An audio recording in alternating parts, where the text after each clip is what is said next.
Chapter 18.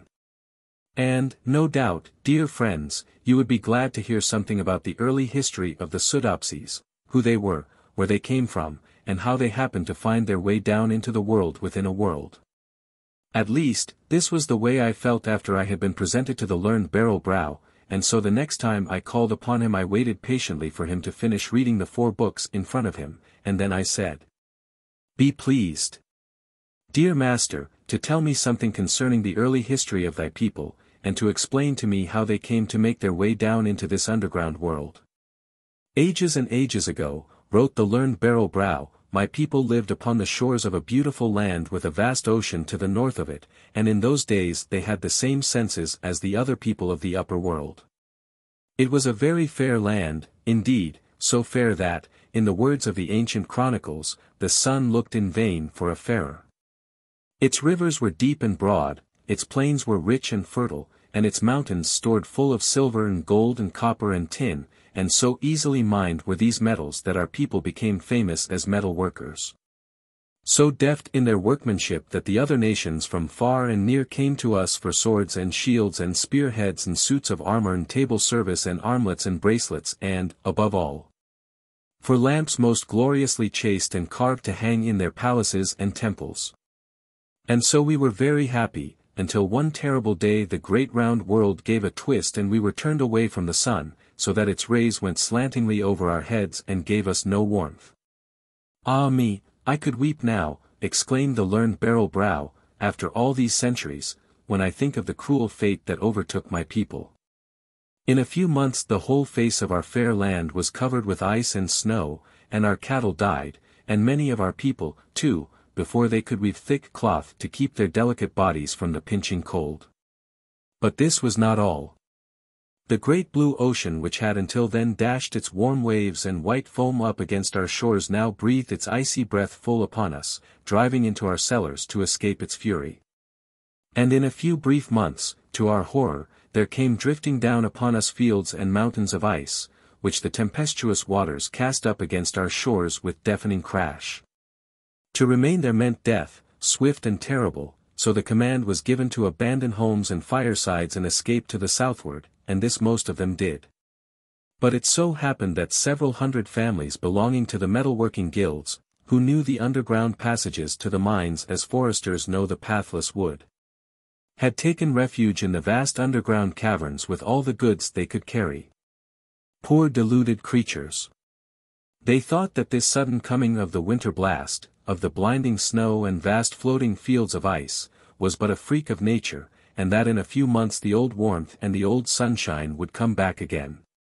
Alas, months went by and their supply of food was almost exhausted and the entrances to the mines were closed by gigantic blocks of ice cemented into one great mass by the snow which the grey clouds had sifted down upon them. There was now no escape that way. Their only hope was to make their way underground to some portal to the upper world. So, with lighted torches but with hearts plunged in the darkness of despair, they kept on their way, when one day, or one night, they knew not which, their leaders suddenly came upon a broad street of marble opened by nature's own hands. It was skirted by a softly flowing river that swarmed with fish in scales and shells and skin, and here our people halted to eat and drink and rest, and while one of their number was striking his flint on one occasion to make a fire to cook a meal, to his surprise and delight a tongue of flame darted up from the rocky floor and continued to burn, giving light and warmth to them. As they had brought their tools, their drills and chisels and files and gravers and blowpipes, with them in their carts and wagons, they made haste to fit a pipe to this opening in the rock and set up a cluster of lights. With food and water and warmth and light their hearts grew lighter, especially as they soon discovered that in many of the vast caverns gigantic mushrooms grew in the wildest profusion. The wisest of them, continued the learned Barrel-Brow, at once made up their minds that there must be reservoirs of this gas farther along on this beautiful marble highway, so, day by day, they pushed farther into this world within a world, halting every now and then to set up a lighthouse as they called it. After advancing several leagues the exploring party, upon lighting a cluster of gas jets, were stricken almost speechless with wonder at finding themselves upon the very sill of a towering portal opening into a succession of vast chambers. Some with flat ceiling, some arched, some domed, upon the floors and walls of which lay and hung inexhaustible quantities of pure silver. Those magnificent caverns were in reality nature's vast storehouses of the glorious white metal, and our people made haste to set up clusters of gas jets here and there, so that they might view the wondrous treasure house. Here they determined to remain, for here was food and water in never-failing supplies, and here they would have light and warmth, and here they could forget their miseries by working at their calling. Using the precious metal with lavish hand to build them living chambers, and to fashion the 1,001 things necessary for everyday life. So great was their delight as metal workers to come upon this exhaustless supply of pure silver that they could hardly sleep until they had set up clusters of gas jets throughout these vast caverns, for, no doubt, little Baron, thou hast already guessed that this is the spot I am telling thee of. That right here it was where our people halted to build the city of silver. But one thought troubled them, and that was where to find needful clothing, for the old was fast falling into shreds and tatters, when, to their delight, they came upon a bed of mineral wool, and with this they managed to weave some cloth. Although it was rather stiff and harsh, yet it was better than none. While exploring a new cavern one day, one of my wise ancestors saw a large night moth alight near him, and, gently loosening some of its eggs, he carried them home, more as a curiosity than aught else. Imagine how rejoiced he was, however, to see one of the worms which hatched out set to work spinning a cocoon of silk half as big as his fist. There was great feasting and merrymaking among our people upon hearing of this glad news, and it was not very long before many a silver shuttle was rattling in a silver loom, and the soft bodies of our people were warmly and comfortably clad. Now, long periods of time went by, which, cut up into your months, would have made many, many years. Our people had everything but sunlight, and this, of course, those who were born in the underworld knew nothing about and therefore did not miss. But, as was to be expected, great changes gradually took place in our people. To their inexpressible grief, they noticed that as they busied themselves beautifying their new homes by erecting arches and bridges and terraces, and lining them with glorious candelabra and statues, all in cast and wrought or hammered silver, their sight was gradually failing them, and that in not a very great length of time they should be totally blind. This result, little Baron, continued the learned Beryl Brow, was very natural, for the sense of sight was in reality created for sunlight, for as thou no doubt knowest, all the fish that swim in our rivers have no eyes, having no need of them. It happened just as they had expected. In a few generations more our people discovered that their eyes could no longer see things as thou dost, but yet they could feel them if they were not too far away. Just as I can feel thy presence now and tell where thou sittest, and how tall thou art, and how broad thou art, and whether thou movest to right or left, forward or backward.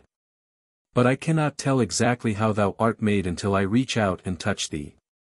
Then I know all, yes, far better than thou canst know, for our sense of feeling is keener than thy so-called sight.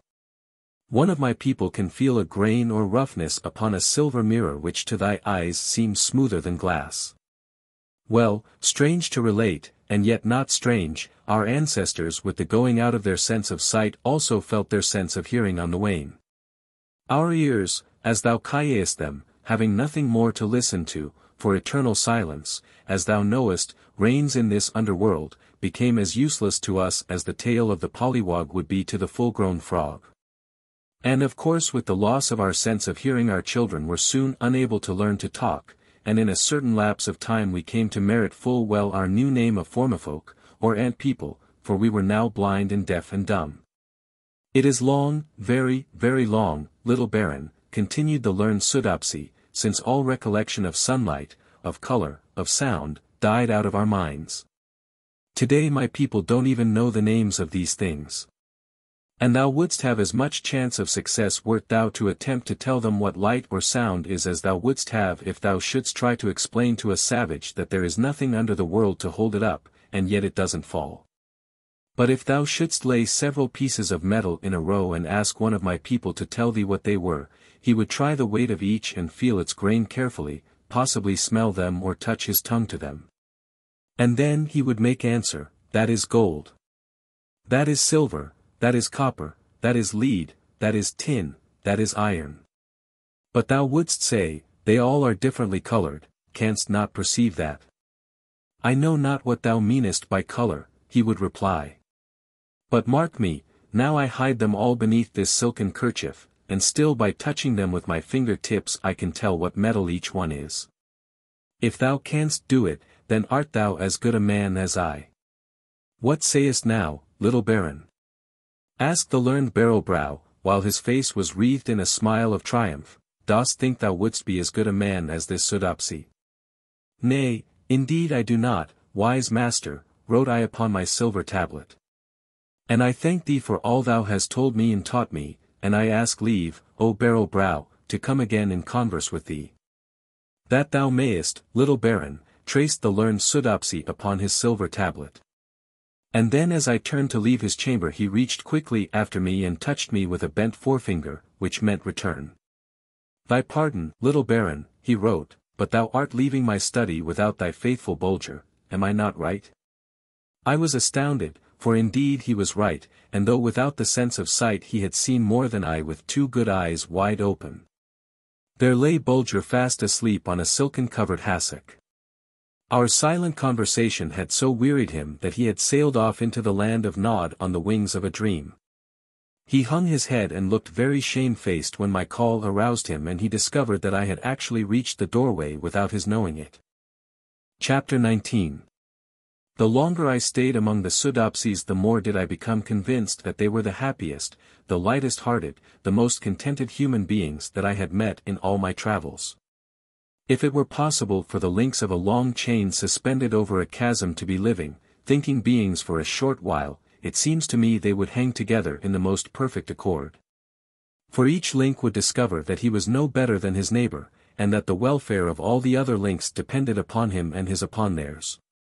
So it was with the Formifolk, having no sense of sight they knew no such thing as envy, and all hands were alike when reached out for a greeting. I was amazed at times to see how they could feel my approach when I would be 10 or 15 feet away from them, and I often amused myself by trying to steal by one of them in the street. But no, it was impossible. A hand would invariably be held out for a greeting. Little by little, they got over their distrust of me, and made up their minds that I had told them the truth when I said that no dancing spectre was forever following at my heels. One of the most interesting sights was to see a group of Soodopsy children at play, building houses with silver blocks, or playing a game very much like our dominoes. I noticed that they kept no tally, such wonderful memories had they that it was quite unnecessary. At first the children were so frightened upon feeling of me that they fled with terror pictured upon their little faces. Their parents explained to me that I made very much the same impression upon them as if I should feel of a person whose skin was as rough as a sea urchin's. When at last I succeeded in coaxing several of them to my side, I was astounded to see one little fellow who had by chance pressed his tiny hand against my watch pocket spring away from me terror-stricken. He had felt it tick and didn't stop running until he had reached his mother's side. His wonderful tale that the little Baron carried some strange animal around in his pocket soon caused a crowd to collect about me. And it was some time before I could persuade even the parents that the watch was not alive and that it was not the little animal's heart which they felt beating. On one occasion, when a little Soodopsy was sitting on my lap with its tiny arm twined affectionately around my neck, I happened to make some remark to Bulger, when, to my amazement, the child sprang out of my arms and darted away with a look of terror upon his little face. What had I done to him? Why, it seems that by the merest chance his tiny hand had been pressed against my throat, and that he had been terrified by feeling the strange vibration caused by my voice. Immediately the report was spread about that the little Baron carried another little Baron around in his throat, that any one could feel him, if I would only consent. It took me a long while to convince them that what they felt was not another little Baron, but merely the vibration caused by my expelling my breath in a way peculiar to the people of the upper world. But all the same, I was obliged to say many hundreds of useless things to Bulger in order to give their little hands a chance to feel something so wonderful. From the little I have told you about the names of the Formifolk, dear friends, you have no doubt understood that their names took their rise from some physical quality, defect, or peculiarity. Besides the names I have already mentioned, I remember sharp chin, long nose, silk ears, smooth palms, big knuckle, nail off, hammer fist, soft touch, hole in cheek, or hole in chin, dimple, crooked hair, cowlick, and so on, and so on. But, to my amazement, one day, when asking the name of a young girl whose long and delicate fingers had attracted my attention, I was informed that her name was Singing Fingers, or, possibly, I might translate it Music Fingers. I had noticed that the Pseudopsies had some idea of music, for the children often amused themselves dancing, and, while so engaged, beat time with their finger-tips on each other's cheeks or foreheads. But I was completely in the dark as to what they meant by Singing Fingers, or why the young girl should have been so named. Hence was I greatly pleased to hear the maiden's mother ask me whether I would like to feel one of her daughter's songs, as she termed it. Upon my acquiescing, the mother approached me and proceeded to roll up the sleeves of my coat until she had laid my arms bare to the elbow, then she took my arms and clasped them across my breast one above the other. Bulger watched the proceeding with somewhat of displeasure in his eyes. He had half an idea that these silent people might play some hurtful trick upon his little master. But my smile soon disarmed his suspicion. Singing Fingers now drew near, and as her sweet face with its sightless eyes turned full upon me I could hardly keep back the tears. And yet, why grieve for anyone who seemed to be so perfectly happy? A smile played around her dainty little mouth, disclosing her tiny silvery white teeth like so many real pearls, and her bosom rose and fell quickly, sending forth a faint breathing sound. She looked so like a radiant child of some other world that before I cried out. "Speak, oh, speak, beautiful child." In an instant she drew back affrighted, for the sudden vibration of the air had startled her. But I reached out and touched her hand to give her to understand that she need fear nothing, and then she drew near to me again. Suddenly her beautiful hands with their long, frail, delicate fingers were lifted into the air, and she began to sway her body and to wave her hands in gentle and graceful motions as if keeping time with some music. Gradually she drew nearer to me, and ever and anon her silken finger-tips touched my hands or arms as if they were a keyboard and she was about to begin to execute a soft and dainty bit of music. And I noticed that her fingers had some delightful perfume upon them. Now fast and faster the gentle taps rain upon me with rhythmic regularity.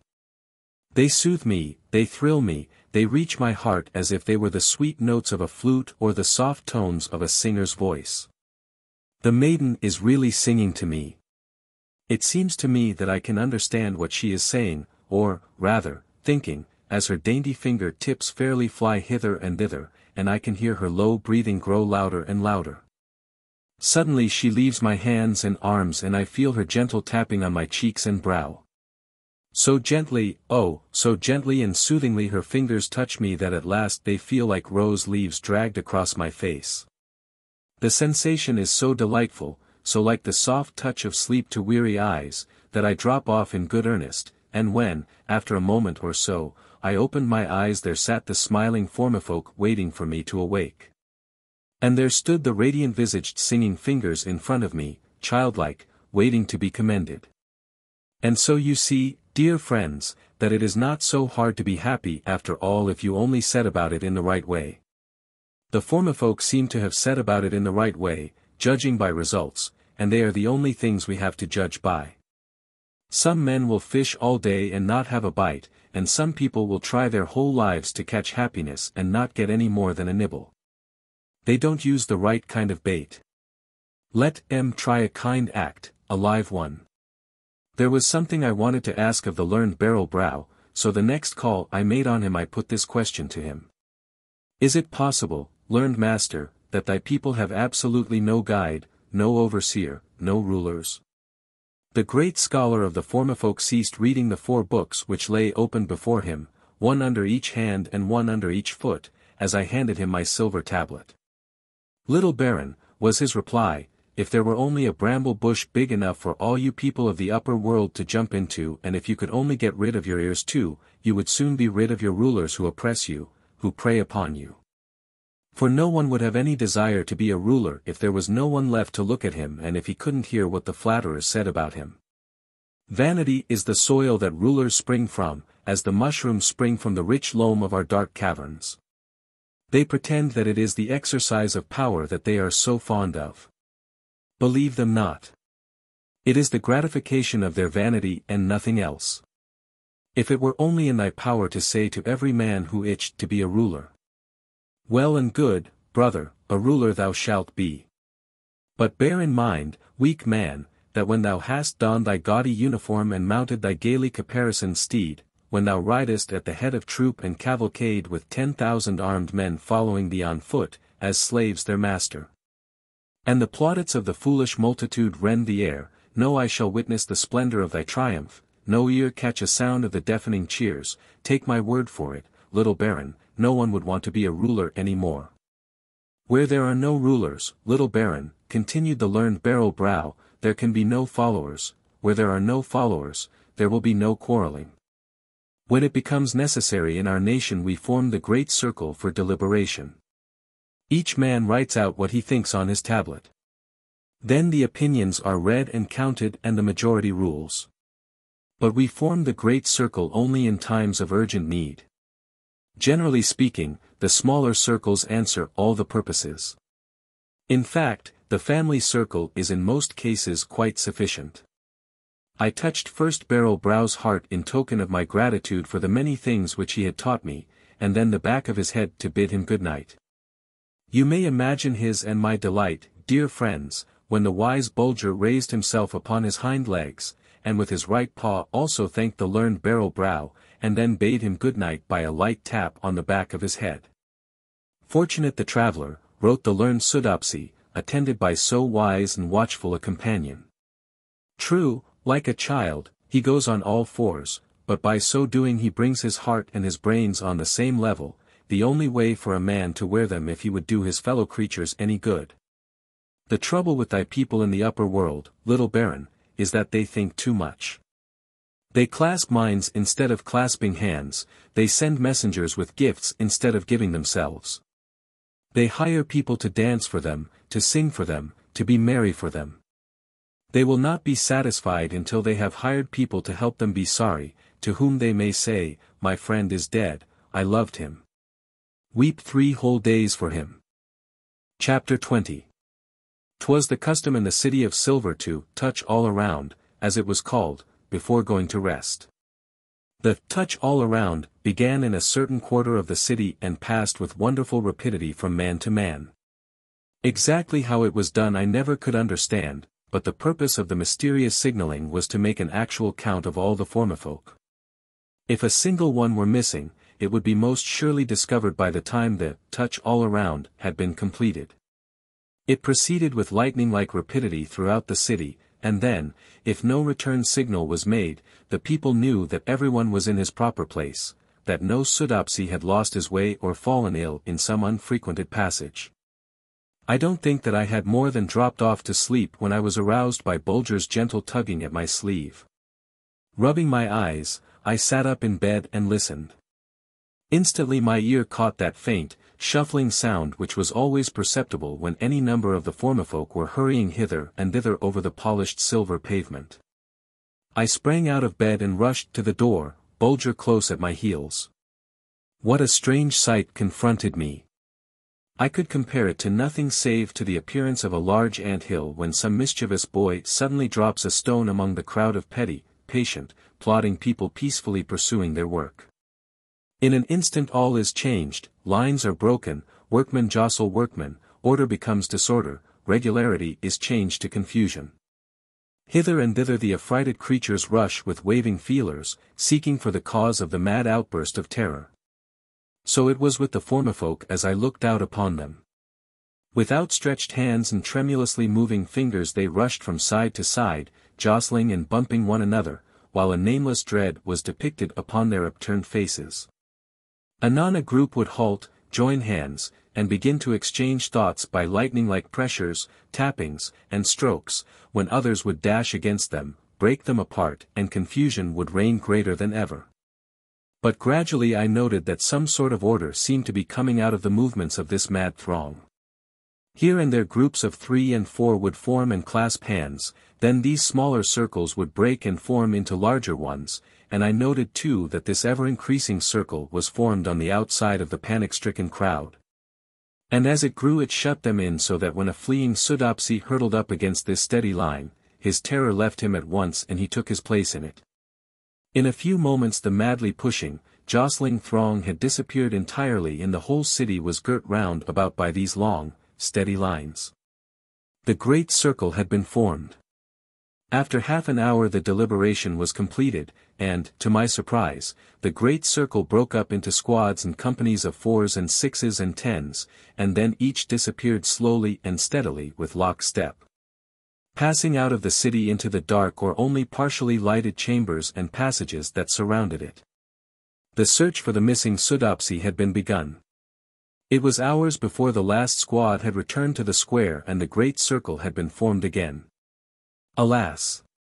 The news was sad indeed. There came no tidings of the missing man.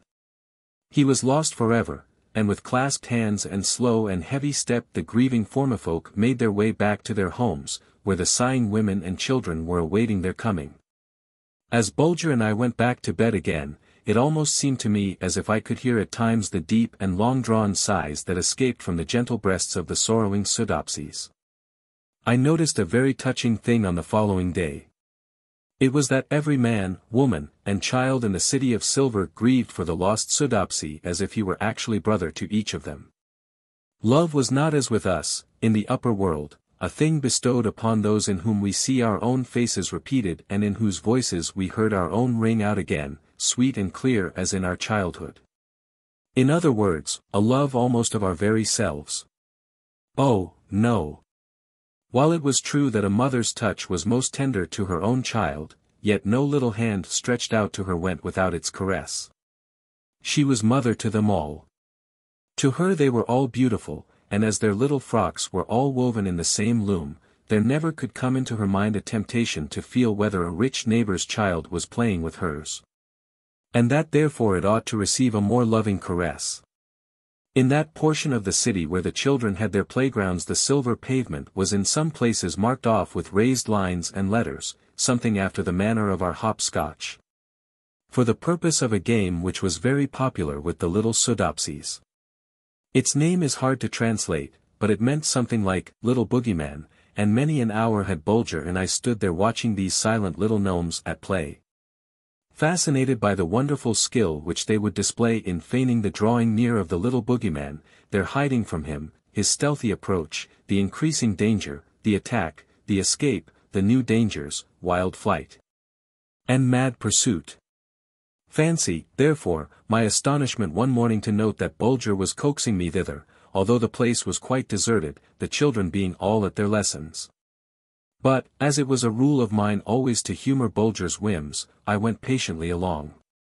In a moment, as we came to the spot where the pavement was marked off and inscribed as I have explained, he halted and with an anxious whine began to play the game of the Little Boogeyman, turning every now and then to see what effect his actions had upon me. He made no mistakes. As he entered each compartment, he rested his paw upon the raised letters as he had so often seen the children do with their little bare feet, and then mimicked with wonderful fidelity their actions, beginning with the first scent of danger and ending with mad terror at the close pursuit of the boogeyman. I was more than surprised, I was bewildered by this piece of mimicry on Bulger's part. To my mind it boded some terrible accident to him, for I have a superstitious notion that great danger to an animal's life gives him for the moment an almost human intelligence. It is nature caring for her own. But all of a sudden the real truth in this case burst upon me. It was not my dear little brother giving me to understand that some peril was threatening him, but that some danger was hanging over my head. The more real in that it was unseen and unsuspected by me. I called him to me and rewarded him with a caress. He was overjoyed to note that I had apparently understood him. I now made haste to seek out Barrel Brow. He was surprised to feel my salutation. In a moment or so I had told him all. Nor was he slow in detecting my excitement. He, no doubt, felt that in the changed character of my handwriting. Calm thyself, little Baron," he wrote. "The wise Bulger has told thee the truth. Thy life is in danger. I had resolved to send for thee this very day to warn thee of it, to bid thee quit the land of the Formifolk in all haste. For the notion has spread among our people that it was the dancing spectre at thy heels which caused the death of the gentle Pouting Lip, who disappeared so mysteriously the other day. I therefore counsel thee that thou make ready at once and quit our city tomorrow before the clocks roused the people from their sleep." I thanked Barrowbrow, and promised that I would heed his advice, although I confessed to him that I would fain have bided a few weeks longer. There were so many things in and about the wonderful city of silver that I had not seen. But I owed it to the dear hearts of my own world to take the best care of my life, insignificant though it might appear to me. Then, again, I felt that it would be madness to attempt to reason with the Soodopsies. To them the dancing spectre at my heels was a real being of flesh and blood, although they had not been able to seize him, and it was really natural for them to suspect that we had made away with Pouting Lip. Calling out to Bulger to follow me, I left Barrowbrow's home, resolved to make one more round of the wonderful city, and then pack up some food and clothing and be all ready for a start before the clocks began their tapping. I should explain, dear friends, that, as happens in all cities, the people of this one imagined at times that they hadn't quite elbow room enough, and hence they surveyed other chambers, and set up new candelabra within them, in order to chase the cold and dampness away, and make them fit for human habitations. In the last one which they had in this way annexed to their fair city, fitting it with a silver doorway and tiling the floor with polished plates of the same beautiful metal, they had discovered a hard mound apparently of rock in one corner, and had resolved that they would come some day with their drills and picks and begin the task of removing this mound. A strange inclination came upon me to visit this new chamber in order to inspect the work of these eyeless workmen, and see how far they had proceeded with their task of transforming a cold and rocky vault into a bright, warm, healthy habitation. Imagine my surprise to hear Bulger utter a low growl as we reached the entrance, and I put out my hand to swing the door open, for the Soodopsies were not at work there that day, and the place was as silent as a tomb. Glancing through the grating, a sight met my gaze which caused my flesh to creep and my hair to stiffen. What think ye was it? Why, the mound in the corner was rocking and swaying, and from underneath one end issued a loud and angry hissing. I'm no coward, if I do say it myself, but this was just a little too much for ordinary or even extraordinary flesh to bear without flinching. I staggered back with a suppressed cry of horror, and was upon the point of breaking into a mad flight, when the thought flashed through my mind that the door was securely fastened, and that there would be no danger in my taking another look at the terrible monster thus caged in this chamber. A great snake-like head was now lifted from beneath one edge of the mound, on the end of a long, swaying neck. Its great round eyes, big as an ox's, stared with a dull, cold, glassy look from wall to wall, and then, with an awful outburst of hissing, the whole mound was suddenly raised upon four great legs, thick as posts, and ending in terrible claws, and borne rocking and swaying into the center of the chamber. What was this terrible monster, and where had it come from? Why, I saw through it all now at a glance.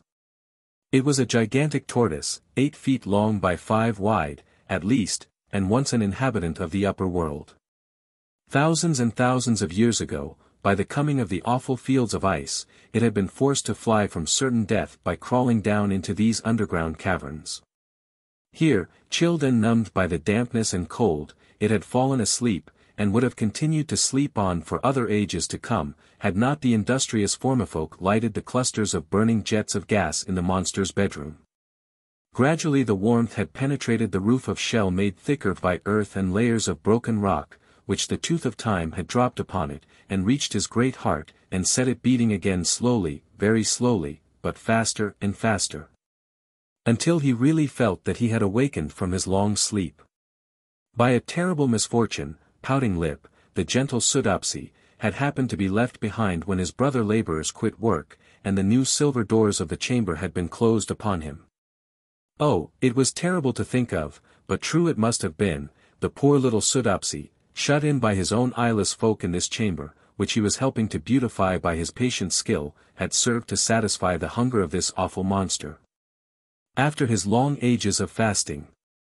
But why, you ask, dear friends, was all this not discovered when the great circle had been formed, and the search was made for him? Simply because the monster, after devouring the lost Soodopsy, retreated to his nest and drew the dirt and crumbled rock up around him with his gigantic flippers, and went to sleep again, as all gorged reptiles do. So that when the searchers entered the new chamber all was as they had left it, the mound of rock, as they had supposed it to be, in the corner undisturbed.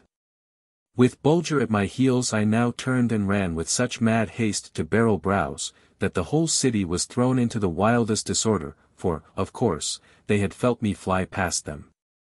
With all the quickness I could command, I wrote an account of what I had witnessed, and when Barrel Brow communicated it to the assembled Soodopsies, 1,000 hands flew into the air, in token of mingled fright and wonder.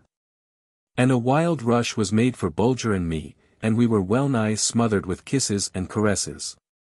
The moment the excitement had quieted down a little, a great circle was immediately formed, and I was honored with a place in it, and when my tablet was passed about, 1,000 hands made signs of assent. My plan was a simple one. It was to make a pipe connection between Ufaslock and the new chamber, and to turn the deadly vapor into the sleeping apartment of the gigantic monster. In this manner his dispatch would be a happy one, merely a beginning of another one of his long naps, so far as he would know anything about it. This was done at once, care first being taken to make the doors of the new chamber perfectly air-tight. I was the first to enter the cavern after the execution of the monster, and found, to my delight, that my estimate of his length and width was correct almost to an inch. I always had a wonderful eye for dimension and distances.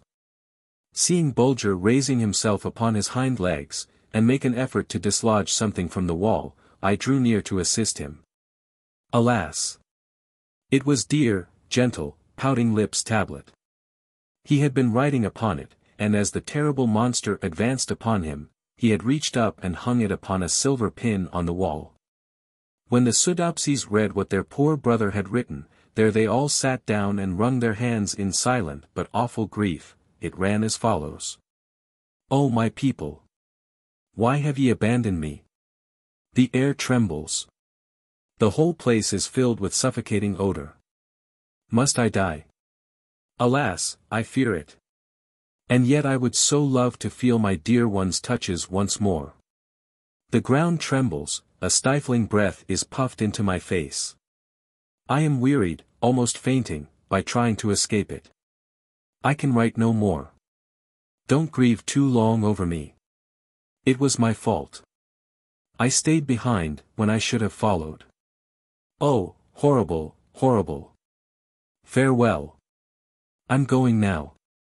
A loving touch to all, farewell. After waiting a few days for the grief of the Formifolk to lighten a little, I asked them to send a number of their most skillful workmen to assist me in removing the magnificent shell from the dead monster whose body was fed to the fishes.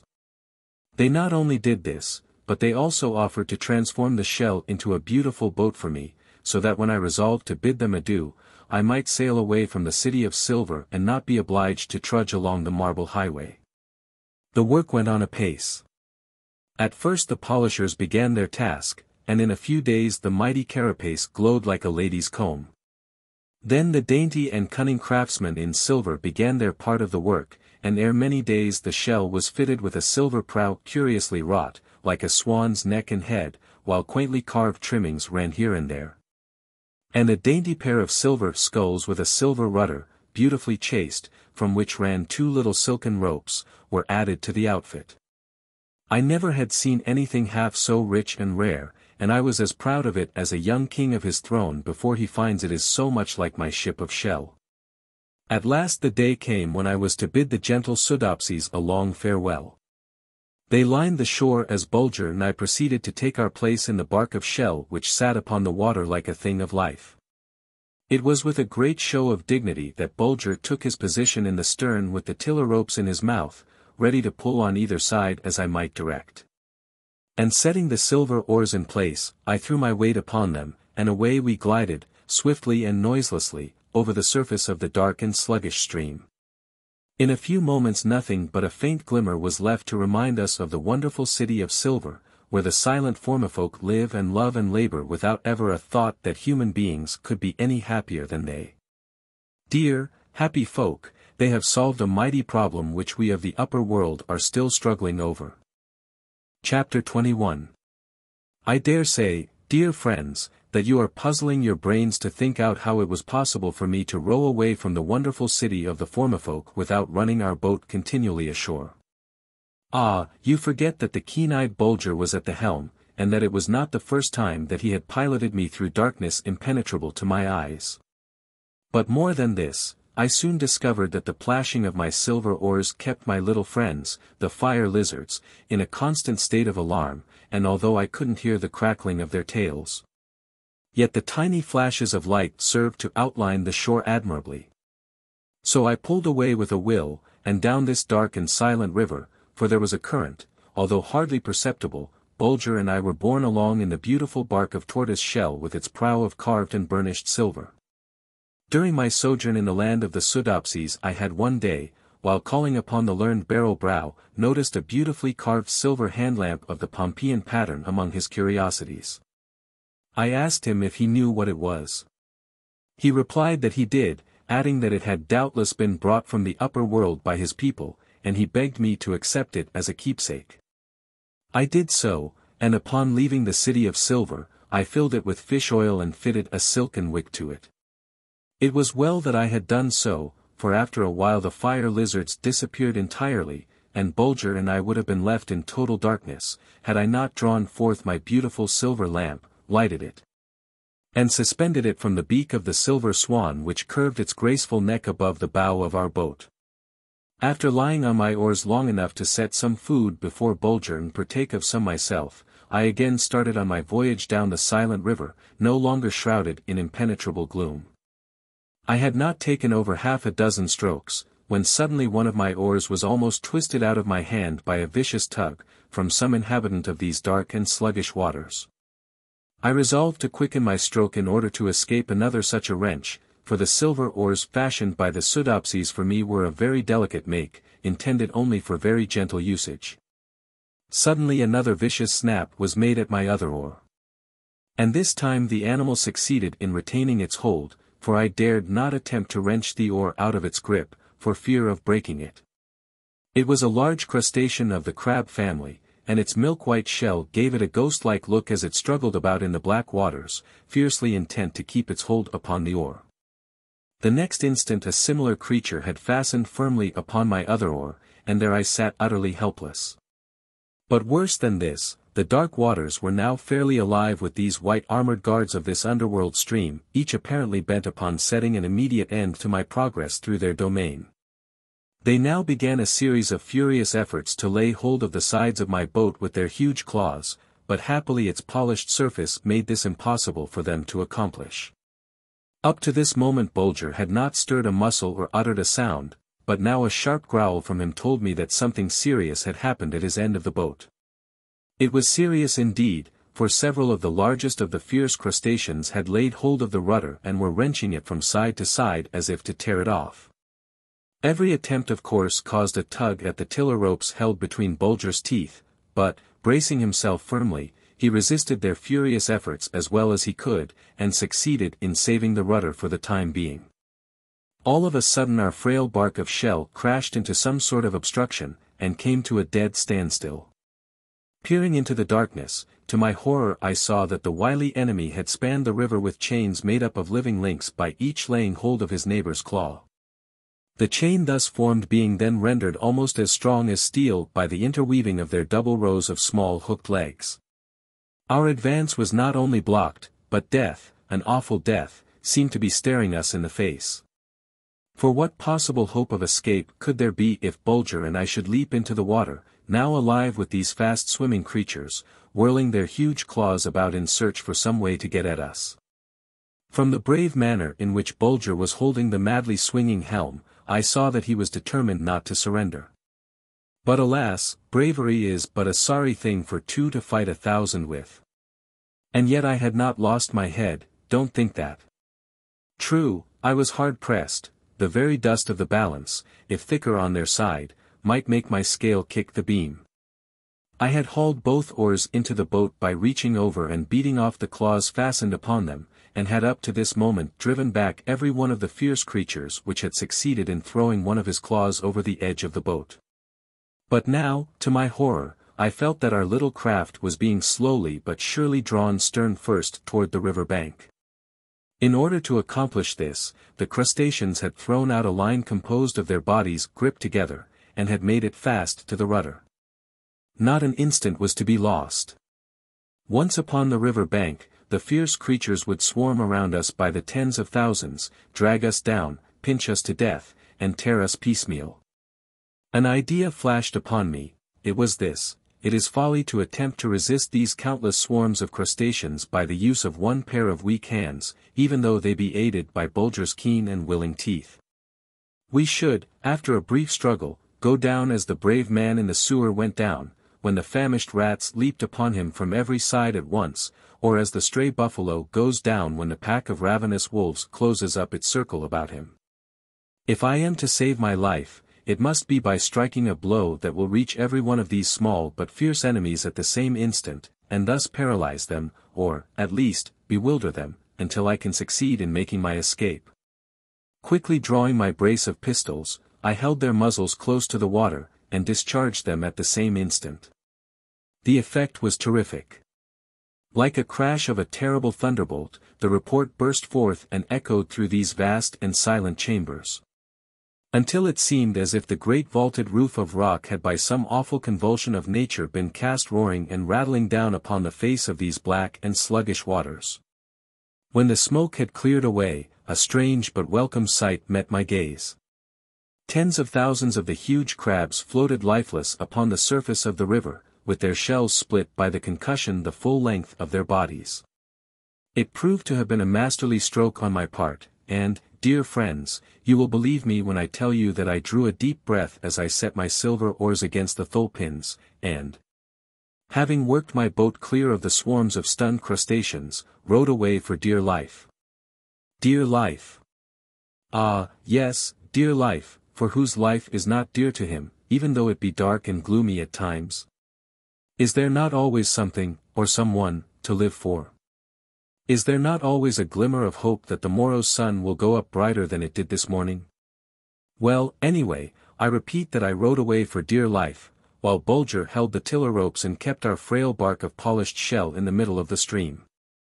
Whether the air was actually colder, or whether it was merely the natural chill that so often strikes the human heart after it has been beating and throbbing with alternate hope and fear, I couldn't say at the time. But I knew this much, that I suddenly found myself suffering from the cold. For the first time since my descent into the world within a world, the air nipped my fingertips. That soft, balmy, June-like atmosphere was gone, and I made haste to put on my fur-trimmed top-coat, which I had not made much use of lately. At that moment one of my oars struck against some hard substance floating in the waters. I put out my hand to feel of it. To my great surprise it proved to be a lump of ice, and very soon another and another went floating by us. We were most surely entering a region where it was cold enough to make ice. I was not sorry for this. For, to tell the truth, Bulger and I were both beginning to feel the effects of our long sojourn in the rocky chambers of this underworld, whose atmosphere, though soft and warm, yet lacked the elasticity of the open air. Ice caverns would be a complete change, and the cold air would, no doubt, send our blood tingling through our veins just as if we were out ace-laying in the upper world on a winter's night. When the stars twinkle over our heads and the snow crystals creak beneath our runners. Soon now huge icicles began to dot the roof of rock that spanned the river, and shafts and columns of ice dimly visible along the shore seemed to be standing there like silent sentries, watching our boat as it threaded its way through the ever-narrowing channel. And now, too, a faint glow of light reached us from I knew not where, so that by straining my eyes I could see that the river had taken a sweep, and entered a vast cavern with roof and walls of ice fretted and carved into fantastic depths and niches and shelves and cornices, with here and there shapes so fanciful that it seemed to me I had entered some vast hall of statuary, where hero and warrior, nymph and maiden, shepherd and bird-catcher, filled these shelves and niches in glorious array. Farther advance by water was impossible, for the blocks of ice, knitted together like a floe, closed the river completely. I therefore determined to make a landing, draw my boat upon the shore, and continue my journey on foot. The mysterious light which up to this moment had shed its pale glimmer like an Arctic night upon the roofs and walls of ice of these silent chambers now began to strengthen so that Bulger and I had no difficulty in picking our way along the shore. In fact, we crossed and recrossed the river itself when the whim seized us, for it now went winding on ahead of us, like a broad ribbon of ice through caverns and corridors. Suddenly I came to a halt and stood as motionless as the fantastic forms of ice surrounding me. What could it mean? Were my eyes weakened by my long sojourn in the world within a world, playing me cruel tricks? Surely there can be no mistake. I whispered to myself.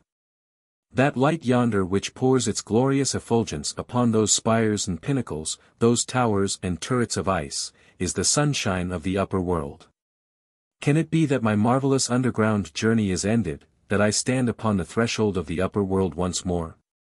Bulger, too, recognizes this flood of sunshine, and breaking out into a fit of joyous barking, dashes on ahead, to be the first one to feel its gentle warmth after our long journey through the dark and silent passages of the world within a world. But I dare not trust my eyes, and fearing lest he should fall into some ambush or meet with some dread accident, I called him back to me. Together we hurry along as rapidly as possible. Now I note that we are drawing near to the end of the vast corridor through which we have been making our way for some time, and that we stand upon the portal of a mighty subterranean region lighted with real sunlight. It stretches away as far as the eye can reach, and so high is the roof that spans this vast underworld that I cannot see whether it be of ice or not. All that I can see is that through one of its sloping sides there streams a mighty torrent of sunlight, which pours its splendor with unstinting hand upon the wide highways, the broad terraces, the sheer parapets, and the sloping banks which diversify this ice world. Can it be that one side of this mighty mountain which nature has here hollowed out and set like a peaked roof over this vast subterranean region, is a gigantic window of ice itself through which the sunlight of the outer world streams in this grand way like a silent cataract of light, like a deluge of sunshine? No, this could not be. For now upon a second look I saw that this flood of light thus streaming through the side of the mountain came through it like a mighty pencil of rays, and striking the opposite walls with its brilliancy 100-fold increased. Rebounded in 1,000 directions, flooding the whole region with its effulgence and dying away in faint and pearl-like glimmer in the vast approach where I had first noted it. And therefore I understood that nature must have set a gigantic lens, twice 1,000 feet or more in diameter, in the sloping side of this hollow mountain, a perfect lens of purest rock crystal, which, gathering in its mysterious bosom the sunlight of the outer world, threw it, intensely radiant and dazzling white, into the gloomy depths of this world within a world, so that when the sun went up out there, it went up in here as well, but became cold as it was beautiful, bringing no warmth, no other cheer save light. To this subterranean region which for thousands of centuries had lain locked in the crystal embrace of frozen lakes and brooks and rivers and torrents and waterfalls, once bubbling and flowing and rushing headlong through fair lands of the upper world, but suddenly checked in their course by some bursting forth of mighty pent-up forces, and turned downward into these icy depths condemned to everlasting rest and silence, their crystals locked in a sleep that never would know an awaking, mocked in their dreams by this mysterious sunlight that came with the smile and the fair, winsome look of the real, and yet was so powerless to set them free as once it did when the springtime came in the upper world. All these thoughts and many others besides flitted through my mind as I stood looking up at that mighty lens in its setting of mightier rock. And so deeply impressed was I by the sight of such a great flood of sunlight pouring through this gigantic bull's eye which nature had set in the rocky side of the hollow mountain peak and illumining this underworld, that the longer I gazed upon the wonderful spectacle the more firmly enthralled my senses became by it. The deep silence, the deliciously pure air, the ever-varying tints of the light as the mighty ice columns acting the part of prisms, literally filled those vast chambers with the rainbow's glorious glow. imparted unto the spell resting upon me such unearthly power that it might have held me there until my limbs hardened into icy crystals and my eyes looked out with a frozen stare. Had not the ever-watchful Bulger given a gentle tug at the skirt of my coat and aroused me from my enthralling meditation. Chapter 22. Scarcely had I advanced 100 yards beyond the portal where I had halted when, happening to turn my eyes to the other side, a sight met them which sent a thrill of wonder and delight through my form. There upon the highest terrace stood a palace of ice, its slender minarets, its high-lifted towers, its rounded turrets, its spacious platform, and its broad flights of steps all glittering in the sunlight as if gem-studded and jewel-set. It was a spectacle to stir the most indifferent heart, let alone one so full of ardor and buoyancy as mine. But ah, dear friends, even admitting that I can succeed in awakening in your minds even a faint conception of the beauty of this ice palace, as the sunlight fell full upon it at that moment, how can I ever hope to give you an idea of the unearthly beauty of this palace of ice and its glorious surroundings when the moon went up in the outer world at a later hour and its pale, mysterious light was poured through the mighty lens in the mountainside, and fell with celestial shimmer upon these walls of ice? But the one thought that oppressed me now was, can this beautiful abode be without a tenant, without a living soul within its wonderful halls and chambers? Or, may not its dwellers, overtaken by the pitiless cold, sit with wide-opened eyes and icy glare, stark as marble in chairs of ice, white frosted hair pressed against icy cushions, and hands stiffened around crystal cups filled with frozen wine of topaz hue, while the harper's fingers cling cramped to the wires stiff as the wires themselves, and the last tones of the singer's voice lie in feathery crystals of frozen breath white at his feet? Come what may, I resolved to lift the crystal knocker that might hang on the outer door of this palace of ice and awaken the castellan, if his slumber were not that of death. In a few moments I had crossed the level space between me and the first terrace, which it would be necessary for me to scale in order to reach the second and then the third, upon which stood the palace of ice. Imagine my more than surprise upon finding myself now at the foot of a magnificent flight of steps, hewn into the ice with a master hand, and leading to the terrace above. Springing lightly up this flight with Bulger close at my heels, I suddenly set eyes upon two of the quaintest-looking human beings that I ever remembered seeing in all my travels. They looked for all the world like two big animated snowballs, being clad from top to toe in garments made of snow-white fleece, their skullcaps likewise of white fur, leaving only their faces visible. In his right hand each of them carried a very prettily shaped flint axe, mounted upon a helve of polished bone. Striding up to me and swinging their axes over my head in altogether too close proximity to my pole to be particularly pleasant, one of them cries out, "Halt, sir! Unless his frigid majesty Gelidus, king of the Coltiquerps, awaits thy coming, his guards will, at a signal from us, roll a few thousand tons of ice down upon thee if thou darest proceed another step. Therefore, stand fast and tell us who thou art and whether thou art expected." "Gentlemen," said I, "kindly lower those axes of yours and I will convince you that his frigid majesty hath nothing to dread in me, for I am none other than the very small but very noble and very famous Sebastian von Troomp, commonly known as Little Baron Trump." "Never heard of thee in all my life," said both of the guards as with one voice. "But I have of you, gentlemen," I continued, for now I recollected what the learned Don Fum had said about the frozen land of the Coltiquerps, or cold bodies, and as proof of my peaceful intent, like a true knight I now offer you my hand, and beg that you will conduct me into the presence of his frigid majesty. No sooner had the guard standing next me drawn off his glove and grasped my hand, than he let it loose again with a cry of fright. "Zounds! Man, art thou on fire? Why, thy hand burned me like the flame of a lamp." "Why, no, my friend," said I quietly, "that's my ordinary temperature." "And thy companion?" "Hath even a warmer heart than I have," was my reply. "Well, our word for it, little Baron," exclaimed one of the guards with a chuckle, "there will be no place for thee except in the meat quarry. Possibly after thou hast been cooled off for a week or so, his frigid majesty will be able to have thee about."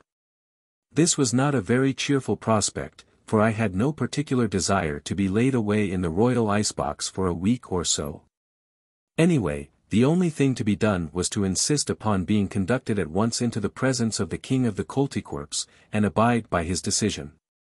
One of the guards having saluted me by presenting his battle-axe in real military style, faced about and began to ascend the grand staircase with intent to announce my arrival to his frigid majesty. While the other informed me that he would conduct me as far as the perron of the palace.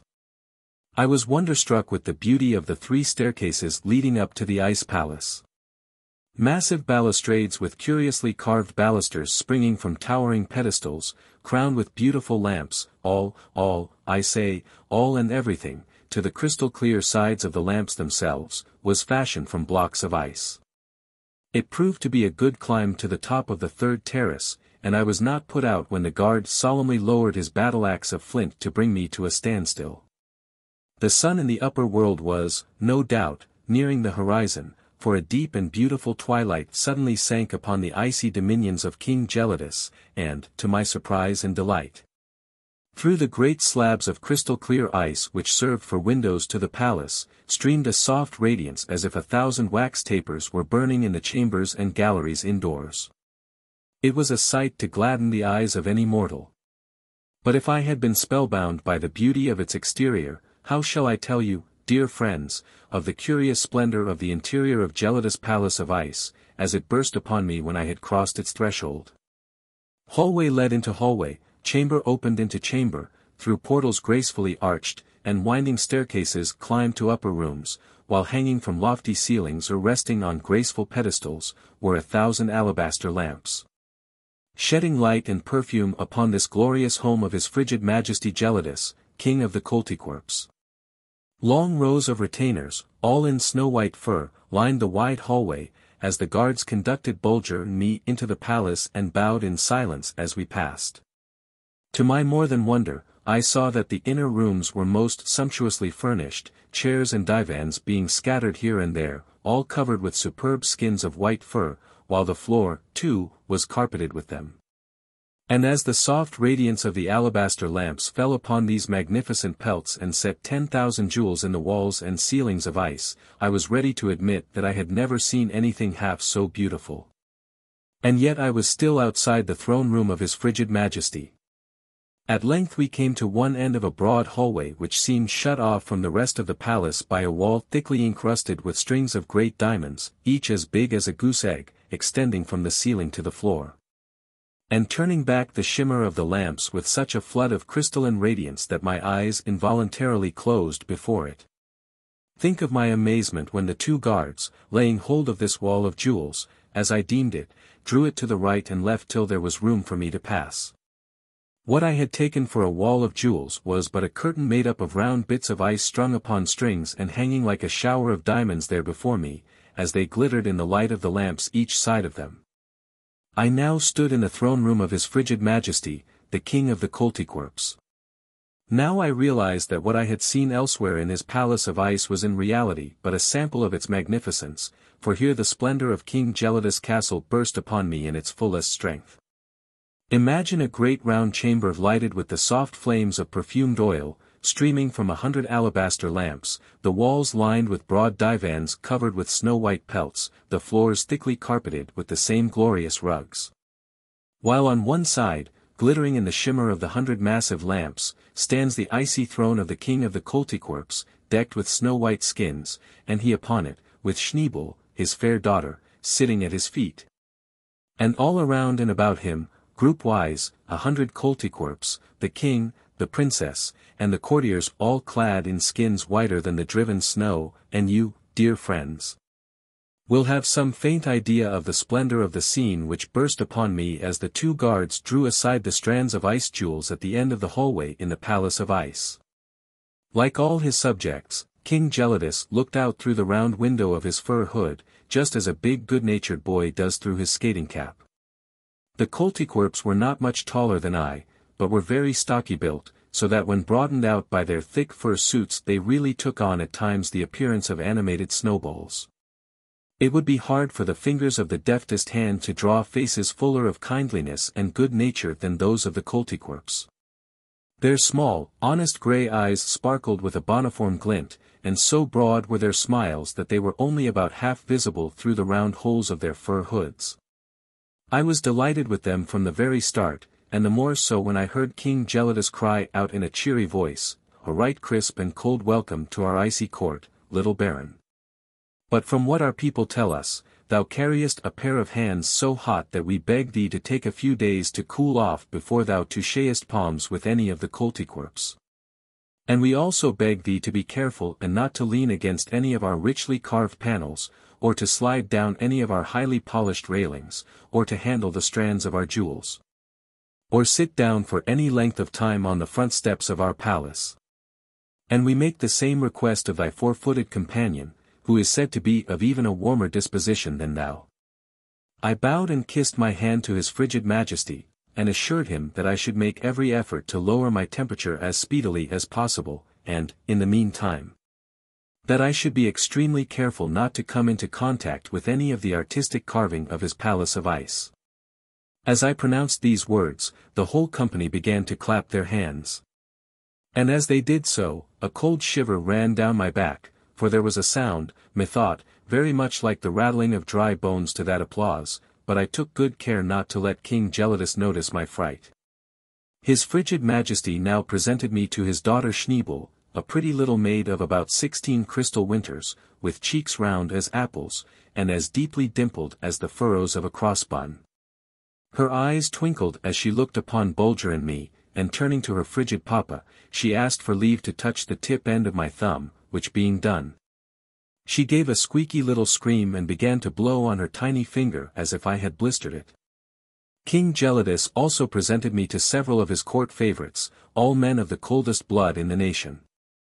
Their names were Jellikin, Frostifizz, Icicle, and Glacier Boy.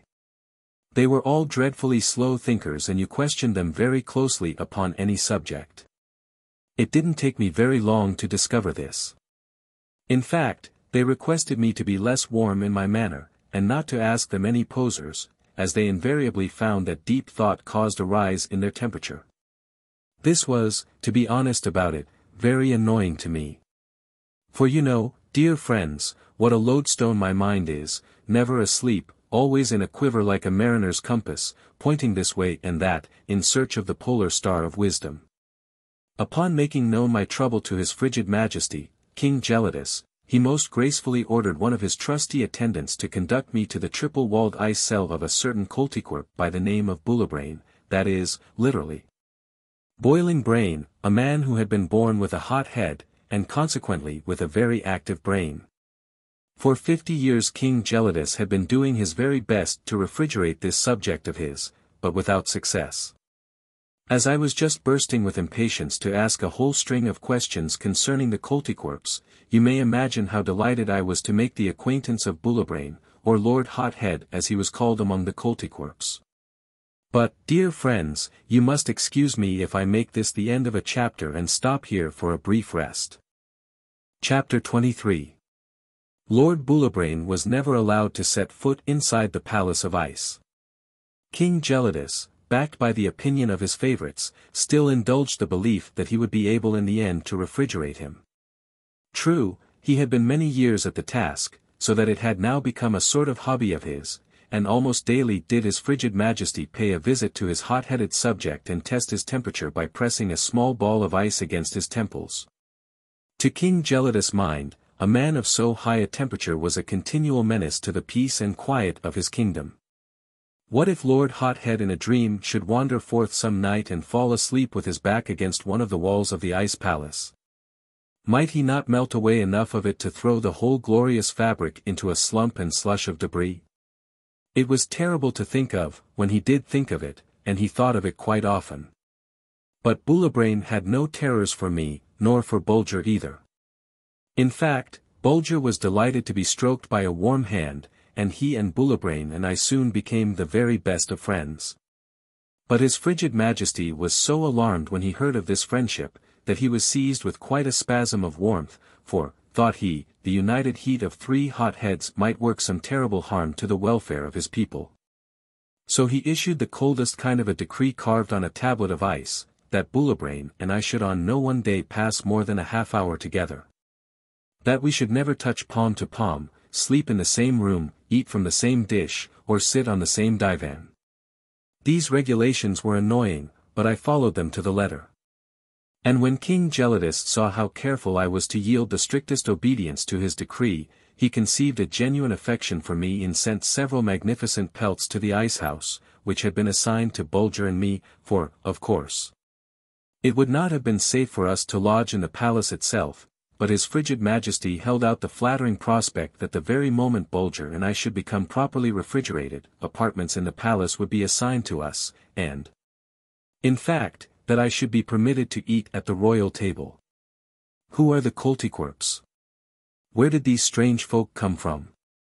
How did they ever find their way down into this world of eternal frost? And, above all, where do they get their food and clothing from? These were a few of the questions which I was so impatient to have answered that my temperature was raised a whole degree, and I was obliged to sleep with only one single pelt between me and my divan of crystal ice. For a man bred and born in so cold a country as the land of the Koltykwerps, Bullerbrain had an extremely quick and active mind. On account of his rapid heartbeat, and the consequent high temperature of his body, he was not able to do his writing on slabs of ice as other learned Koltykwerps had done. For it would not have been a pleasant thing for him to see a poem which he had just finished literally melt away in his hands, without so much as leaving an inkstain behind, so he had been obliged, with King Gelidus' permission, to do his writing on thin tablets of alabaster. Before he began to talk to me about the progenitors of the Koltykwerps, he showed me a map of the country in the upper world once inhabited by them, and traced for me the course they had sailed upon abandoning that country, and described the beautiful shores they had landed upon in their search for a new home. I saw at a glance that it was Greenland which Bullerbrain was thus unconsciously describing. And knowing as I did that in past ages Greenland had been a land of blue skies, warm winds, green meadows, and fertile valleys, before moving mountains of ice came down from the north and crushed all life out of it, I listened with breathless interest to his wonderful tales of its beautiful lakes, nestled at the foot of vine-clad mountains, all of which Bullerbrain now looked upon in fair visions inherited from his ancestors. And I also knew that it must have been the Arctic Ocean which had been traversed by the ships of the Koltykwerps, who had then landed upon the, in those days, sunny shores of northern Russia. But the mountains of ice could sail too, and they followed the fleeing Koltykwerps like mighty monsters, dashing themselves with terrible roar and crash upon the peaceful shores, which they soon transformed into a wilderness of berg, of glacier, and of floe.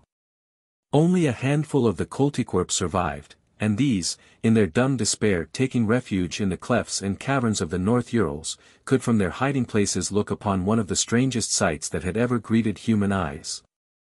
So rapid had been the advance of these mighty masses of ice, crashing against the mountain sides and rending the very rocks in their fury, that the air gave up its warmth, and the sun was powerless to give it back again. The animals of the wild wood and the beasts of the field, overtaken in their flight, perished as they ran and stood there stark and stiff, with heads uptossed and muscles knotted. Then by the thousands and 10 times thousands the crushed crystals of the pursuing floods caught up like moss and leaves in a mountain torrent and packed in every cave and cavern on the way, tearing broader and loftier portals into these subterranean chambers, so that they might do their work the better. And these, then, O Bullerbrain, are your meat quarries, I exclaimed, whence ye draw your daily food? Even so, little Baron, replied the hot-headed Koltykwerp, and not only our food, but the skins which serve us so admirably for clothing in this cold, underground world, and the oil, too, which burns in our beautiful alabaster lamps. Besides 100 other things, such as bone for helves and handles, horn for needles and buttons and eating utensils, wool for the weaving of our undergarments, and magnificent pelts of bear and seal and walrus, which, laid upon our benches and divans of crystal ice, transform them into beds and couches which even an inhabitant of thy world might envy. But, O Bullerbrain, I cried out, have ye not almost exhausted these supplies? Will not death from starvation soon stare ye all in the face in these deep and icy caverns of the underworld, visited by the sun's light yet unwarmed by it? Nay, little Baron, answered Bullebrain with a smile almost as warm as one of my own, let not that thought give thee a moment's alarm, for we have as yet barely raised the lid of this icebox of nature's packing. We are not large eaters any way, continued Lord Hothead, for while it is true that we are not indolent people, for his frigid majesty's palace and our dwellings need constant repair. And new hatchets and axes must be chipped out in the flint quarries and new lamps carved and new garments woven, yet it is also true that we take life rather easy. We have no enemies to slay, no quarrels to settle, no gold to fight over, no land to drive our fellow creatures from and fence in. Nor can we be ill, if we were willing to be, for in this pure, cold, crisp air disease would try in vain to sow her poison germs. Hence, needing no doctors, we have none, as we have no lawyers either, or merchants to sell us what belongs to us already. His frigid majesty is an excellent king. I never read of a better one. I doubt that his like exists in the upper world. Always cool-headed, no thought of conquest, no dreams of power, no longings for empty pomp and show ever enter his mind. Since the day his father died and we set the great Koltykwerp crown of crystal ice upon his cool brow, his temperature has never risen but 1/2 degree, and that was only for a brief hour or so. And was occasioned by a mad proposal of one of his counselors, who claimed that he had discovered an explosive compound, something like the gunpowder of thy world, I fancy, by which he could shatter the glorious window of rock crystal set in the mountain dome of our underworld and let in the warm sunshine. Did his frigid majesty Gelidus put this daring Koltykwerp to death? I asked.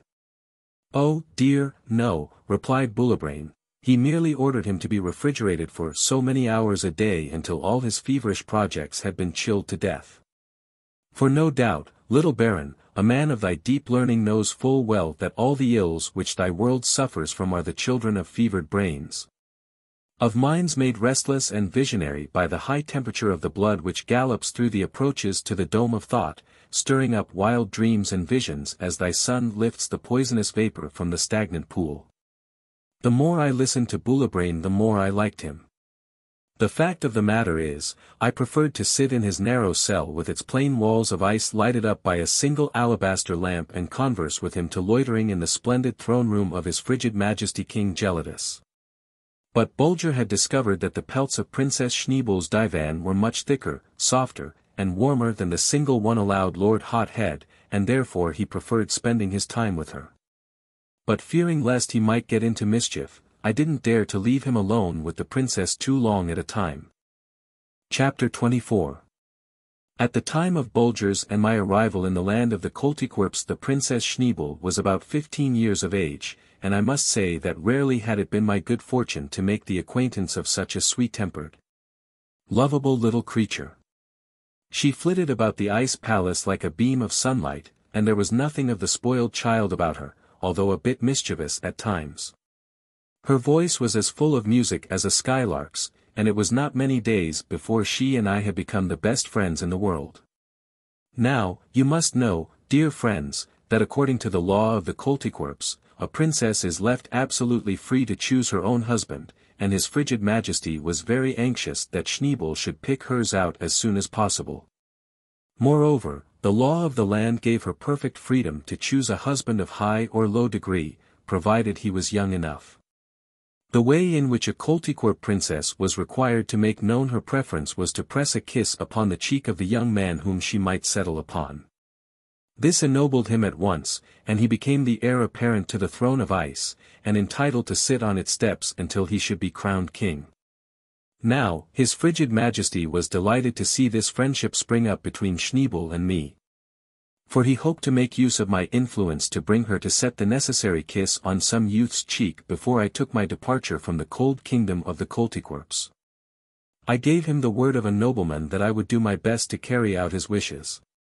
With Schneebel for a guide, Bulger and I often went for walks through the splendid ice grottos of her father's kingdom, selecting days when the sunlight of the outer world poured strongest through the mighty lens set in the side of the mountain. Then these grottos took on a splendor that my poor tongue is powerless to describe. Their crystal mazes glittered as if their walls were set with massive jewels most wonderfully cut and polished, and as if their ceilings were fretted with gems so peerless that all the gold of the upper world would fall far short of paying for them. Here, there, and everywhere the skill of the Koltykwerps had carved and chiseled graceful flights of steps, broad landings with majestic columns, and winding corridors lined with long rows of statues, single and groupwise. And ever and anon the visitor came upon a terrace where, seated upon a fur-covered divan, he might look out upon the bewildering beauty of King Gelidus' icy domains, arch touching arch and dome springing from dome, while over and above all, through the gigantic lens in its granite setting, a mile above our heads, streamed a flood of glorious sunlight, lighting up this world within a world with a radiance so grand and so complete as to seem to be a sun of a far greater splendor than the one that warmed the upper world and bathed it in so many gorgeous hues at morn and eve. Hardly a day went by now that the princess of the Koltykwerps did not surprise either Bulger or me with some gift or other. To tell the truth, dear friends, although my Russian coat was fur-trimmed, yet I began to feel the need of warmer garments after a week's sojourn in the icy domain of King Gelidus, and I think Schneebel must have heard my teeth chattering. For one morning, upon entering the Palace of Ice, I was delighted to be presented with a full suit of fur precisely similar to the one worn by King Gelidus himself. Nor was Bulger forgotten by the loving little princess, for with her own hands she had knitted him a blanket of the softest wool, which she belted so snugly around his body and tied so tightly around his neck that henceforth he felt perfectly comfortable in the chill air of the home of the Koltykwerps. One day the Princess Schneebel said to me, "Oh, come, little Baron, come to my favorite grotto, now that the sun's rays are bright within it, there shalt thou see a wonder." "A wonder, Princess Schneebel?" "Yes, little Baron, a wonder," she repeated, "the little man with the frozen smile." "Little man with the frozen smile?" I echoed. come and see, little Baron," cried Schneebel, hurrying on ahead. In a few moments we had reached the grotto and bounded into it with the princess leading the way. Suddenly she halted in front of a magnificent block of crystal ice, clear as polished glass, and cried out, "There, look! There is the little man with the frozen smile." Even now, as the thought of that moment comes over me, I feel something of the thrill of half fear, half joy, as my eyes fell upon the little creature shut in that superb block of ice, himself a part of it, himself its heart, its contents, its mystery. There, in its center, in easy posture, with wide-opened eyes, and with what might be called a smile upon its face, that is a glint of kindliness and affection in its strange eyes with their overhanging brows, sat a small animal of the chimpanzee race. He had possibly been asleep when the icy flood struck him, dreaming of beautiful trees bending beneath purple fruit, of cloudless skies above and a coral beach below. And death had come to him so quickly that he had become a brother to this block of ice while the happy dream was still in his thoughts. It was wonderful, it was more than wonderful. Spellbound by the strange spectacle, I stood there, I know not how long, with my eyes looking into his. At last Schneebel's voice aroused me. "Ha! Ha!" she laughed. "Look, little Baron, Bulger is trying to kiss his poor dead brother." In truth, Bulger did have his nose pressed firmly against the block of ice in his effort to scent the strange animal imprisoned in that crystal cell, so near, and yet so far beyond the reach of his keen scent. "Well, little Baron," cried Schneebel, "did I not speak truly? Have I not shown thee the little man with the frozen smile?" "Indeed thou hast, fair princess," was my reply, "and I cannot tell thee how grateful I am to thee for having done so." Then, as she plucked me by the sleeve, I pleaded, "Nay, gentle Schneebel, not yet, let me bide a bit longer. The little man with the frozen smile seems to beg me not to go. I can almost imagine that I hear him whisper, 'O little Baron, break open the crystal cell of my prison and take me with thee back to the world of sunshine, back to the land of the orange tree, where the soft warm winds used to rock me to sleep in the cradle of the swaying boughs, while the wise and watchful patriarch of our flock stood guard over us all.'" Schneebel's big, round, gray eyes filled with tears at these words. Would that he were alive, little Baron, she murmured, and that I could give him some of my happiness to pay him back for all the long years he has been spending in his icy prison.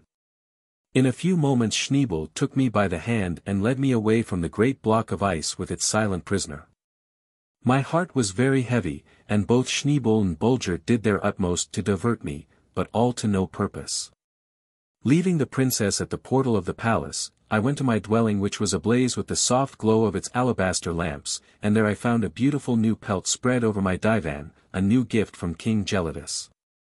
But I could take no pleasure in it. My thoughts were all with the little man with the frozen smile locked in the icy embrace of that crystal mold, which, in its cold irony, let him seem to be so free and unfettered and yet held him in such vice-like grip.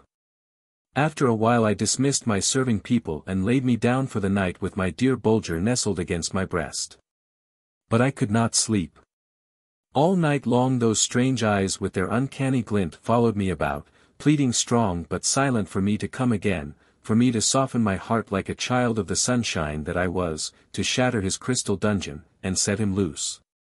To bear him away from the icy domain of the Koltykwerps out into the warm air of the upper world. What was I dreaming about? Was he not dead?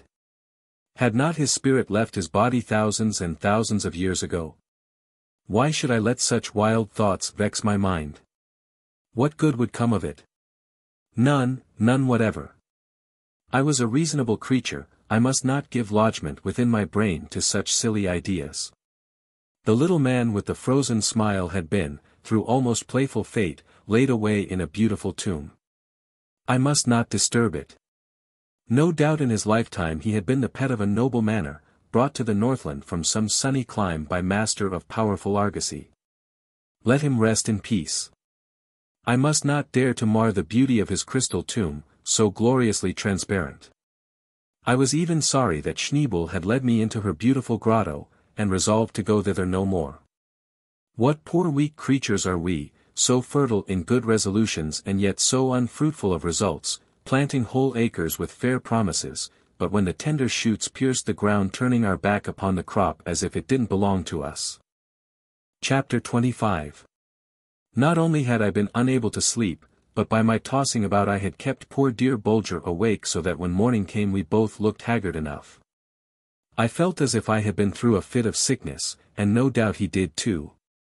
At any rate I had no appetite for the heavy meat diet of the Koltykwerps, and seeing me refuse my breakfast, Bulger did likewise.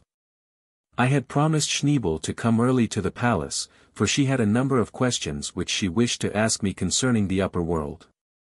"Good morning, little Baron," she cried in her sweetest tones as I entered the throne room.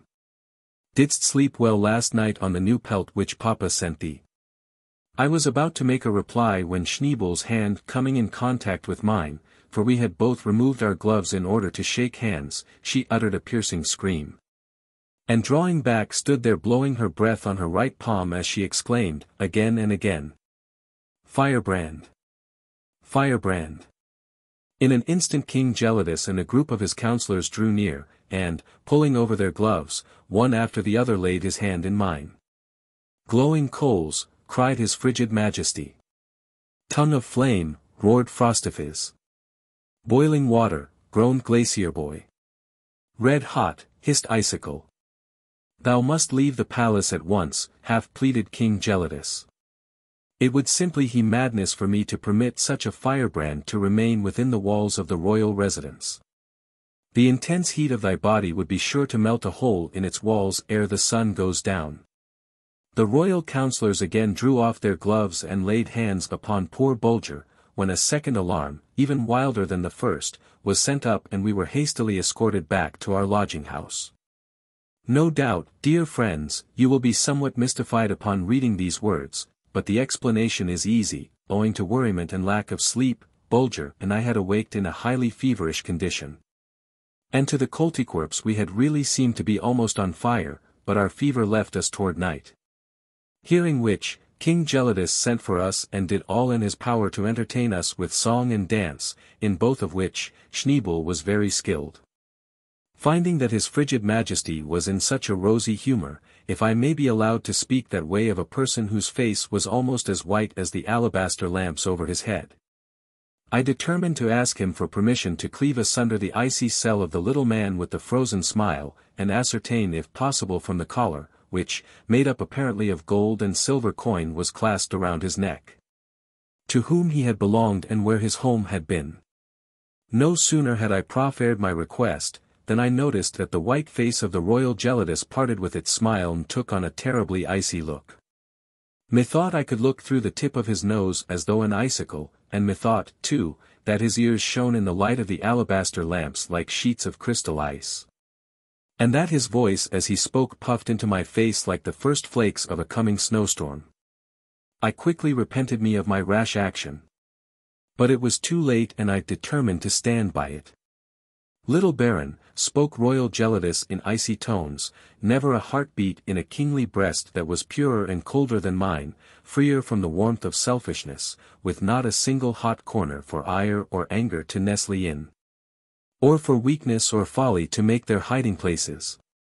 For thousands of years my people have inhabited this icy domain and breathed this pure cold air, and never yet hath one desired to strike an axe of flint into the walls of that crystal prison. However, little Baron, there may be some warm corner in my heart wherein cold and limpid wisdom may not be at home. Therefore, come to me tomorrow for my answer, meanwhile I'll take counsel with the coolest brains and coldest hearts about me.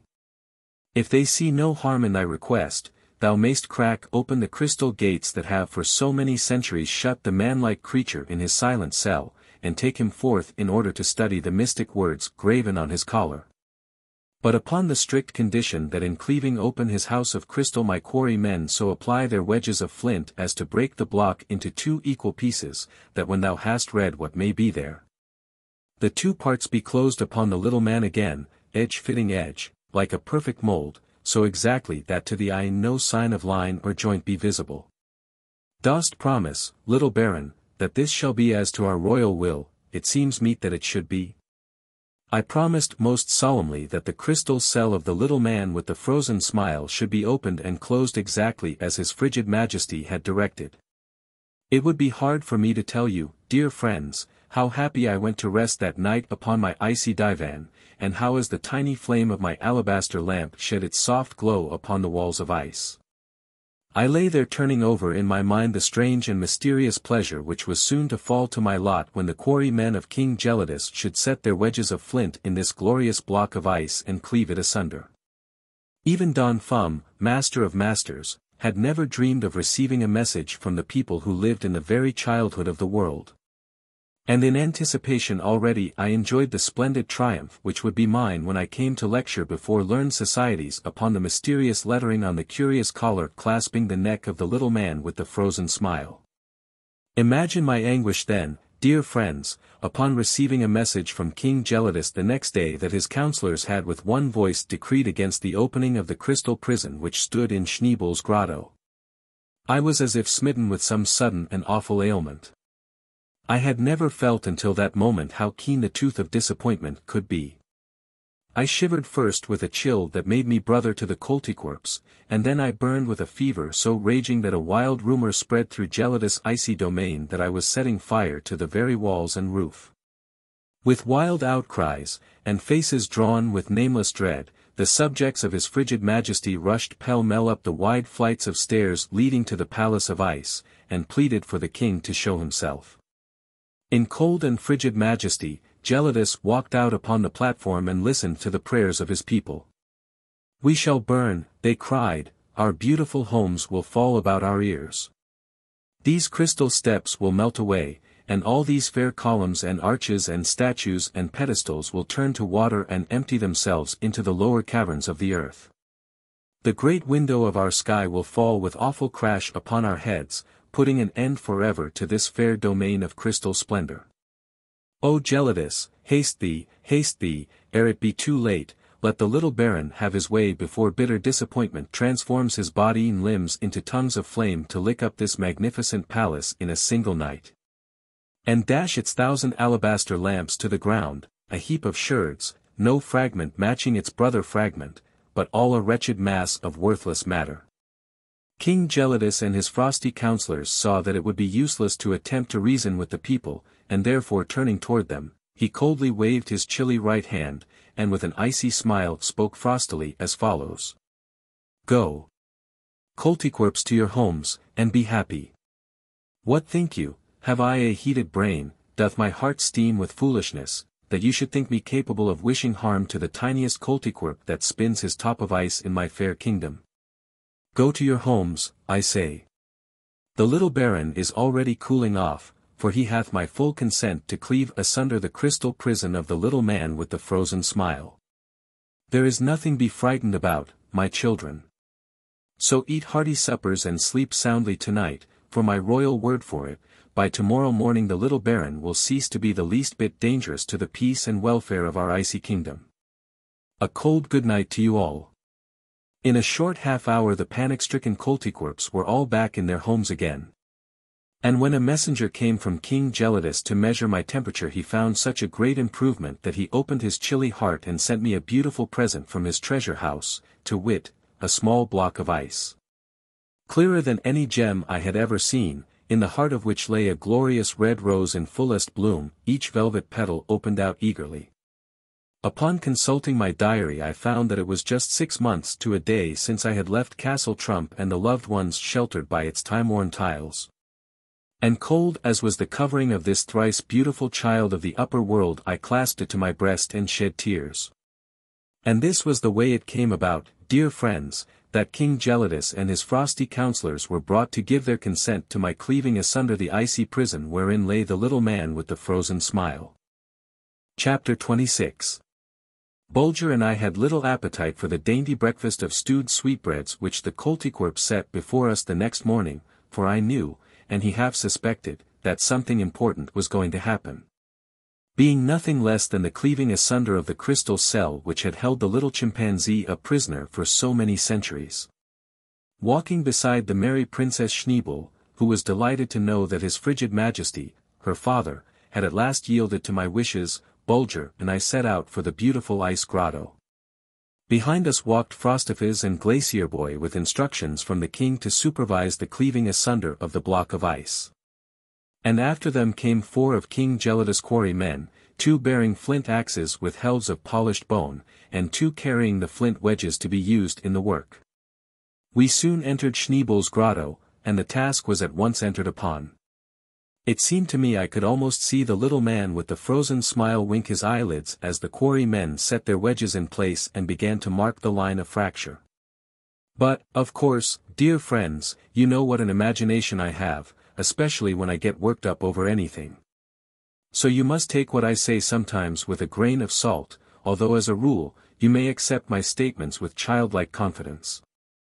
With such wonderful skill did the Coltiquerpian quarry men use their axes and wedges that in a few moments, to my great delight, the huge block of ice fell asunder in perfect halves. In one of which the little man-like creature lay on his side like a casting in a mold. I made haste to lift him out and wrap him a soft pelt, which I had brought along for that purpose, and then I turned to retrace my steps to my chamber, where I intended to begin at once my study of whatever inscriptions should be found upon his curious collar. Remember, little Baron, said Glacier Boy, by express command of his frigid majesty, the little man with the frozen smile must be returned to his crystal cell tomorrow morning at this very hour. I bowed assent, and then, having accompanied Princess Schneebel as far as the bottom of the grand staircase leading to the ice palace, I turned away and was soon in the privacy of my own apartment. Now came for me one of the bitterest disappointments of my life. But I submitted with a good grace, for it was fit punishment visited upon me for my foolish vanity in striving to unearth some older record of the human race than had yet been done by any of the great searchers and philosophers. Not even excepting that master of masters, Don Strephalophyguanariusfum. Know then, dear friends, that the quaint collar, made up of gold and silver coins, or discs, cunningly linked together, which encircled the animal's neck, contained not a single word or letter of any language, the undersides being quite blank, and the upper merely having roughly carved outlines of an object which might possibly have been intended for the sun. Wrapping the animal up in the soft pelt, I laid him away in a corner of my divan and betook myself to the palace of his frigid majesty. where I frankly informed King Gelidus of my great disappointment in not finding some few words or even a single word of a language unknown to the wisest heads of the upper world.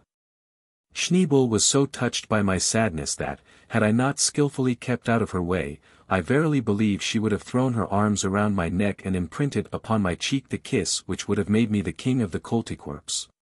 But I had no longing to spend the rest of my life in the icy domains of his frigid majesty, even though my brow would be crowned with the cold crown of the Koltykwerps. If I had been an old man, with slow and feeble pulse, it would have been very different, but my heart was too warm and my blood too hot to fill such a position with agreeableness to myself or satisfaction to the people of this icy underworld. So I kept the little princess busy enough, I can assure you, first with songs, then with dance, and then with storytelling. That night King Gelidus ordered a magnificent fete to be held in my honor. 500 more alabaster lamps were lighted, and the royal divans were laid with the richest pelts in the palace, and after the dancing and singing had ended, frozen tidbits from the royal kitchen were passed around on alabaster salvers. And Bulger and I ate until our teeth ached. It was late when we reached our own apartment, and so full were my thoughts of the beautiful sights which we had gazed upon in the throne room, that I had quite forgotten about the poor little man with the frozen smile whom I had covered up and tucked away on my divan. But Bulger had not been so hard-hearted. 20 times during the evening he had given me a sly tug at my sleeve as much as to say, "Come, little master, let's hurry back. Dost not remember that we left my poor little frozen brother tucked away in that icy chamber all alone by himself?" I was very weary and I fell off to sleep almost immediately, and yet I had an indistinct recollection that Bulger was not in his place against my breast. I remembered feeling for him, but that's all. It never flashed upon me that he had gone and lain down beside the poor little stranger, whom I had so unfeelingly lifted from his last resting place, and yet such must have been the case, for about midnight, it seemed to me, I was awakened by a gentle tugging at my sleeve. It was my faithful Bulger, but, half awake and half asleep as I was, I merely thought that he was only asking for a caress, as was often his wont when he fell thinking about home. So I reached out and stroked his head several times and dropped off again. But the tugging began anew, and this time, 'twas more vigorous and with it came an impatient whine which meant, "Come, come, little master, rouse thee, dost suppose I would break thy rest unless there were good reasons for it?" I didn't need a third reminder, but with a single bound landed on my feet, and reaching out for one of the tiny tapers which the Koltykwerps make use of as lighters, I carried the flames from the single lamp burning on the wall to the 3 others hanging here and there. The icy walls of my chamber were now ablaze with light. There sat Bulger on the fur-covered divan, beside the place where the little man with the frozen smile lay hidden under the pelt. His tail was wagging nervously, and his large, lustrous eyes were fixed first upon me and then upon the covering of his dead brother with an expression I never remembered having seen in them before. And then with a sudden movement he laid hold of the pelt and, drawing it aside, showed me, what think you, dear friends, what, I ask in a tone half whisper, half gasp, for now years after I still can feel that wonderful thrill which I felt then. Why, it was alive. That ape-like creature had come to life after his sleep of thousands of years in that narrow, crystal cell. Bulger had lain down beside his frozen brother and warmed him back to life again. Oh, it was wondrously wonderful to see that pair of little eyes, bead-like in brightness, look up and blink at me, and then to hear that low, moaning voice, so human-like, as if it whimpered, with a shake and a shiver. Oh, how cold it is! How very cold it is! Where's the sun? Where's the soft warm wind, and where are the cloudless skies so blue, oh so beautifully blue, that used to hang over my head? Bidding Bulger lie down again beside him and snuggle up as close as possible, I made haste to cover them both with the softest skins I could find. In a few moments there came from underneath the pile a low, contented cry of "Kuja! Kuja! Kuja!" followed by a curious addition sounding like "Fuff! Fuff! Fuff!" So I put them all together and named the strange newcomer to the icy domain of King Gelidus, Fuff Kuja. sleep any more that night?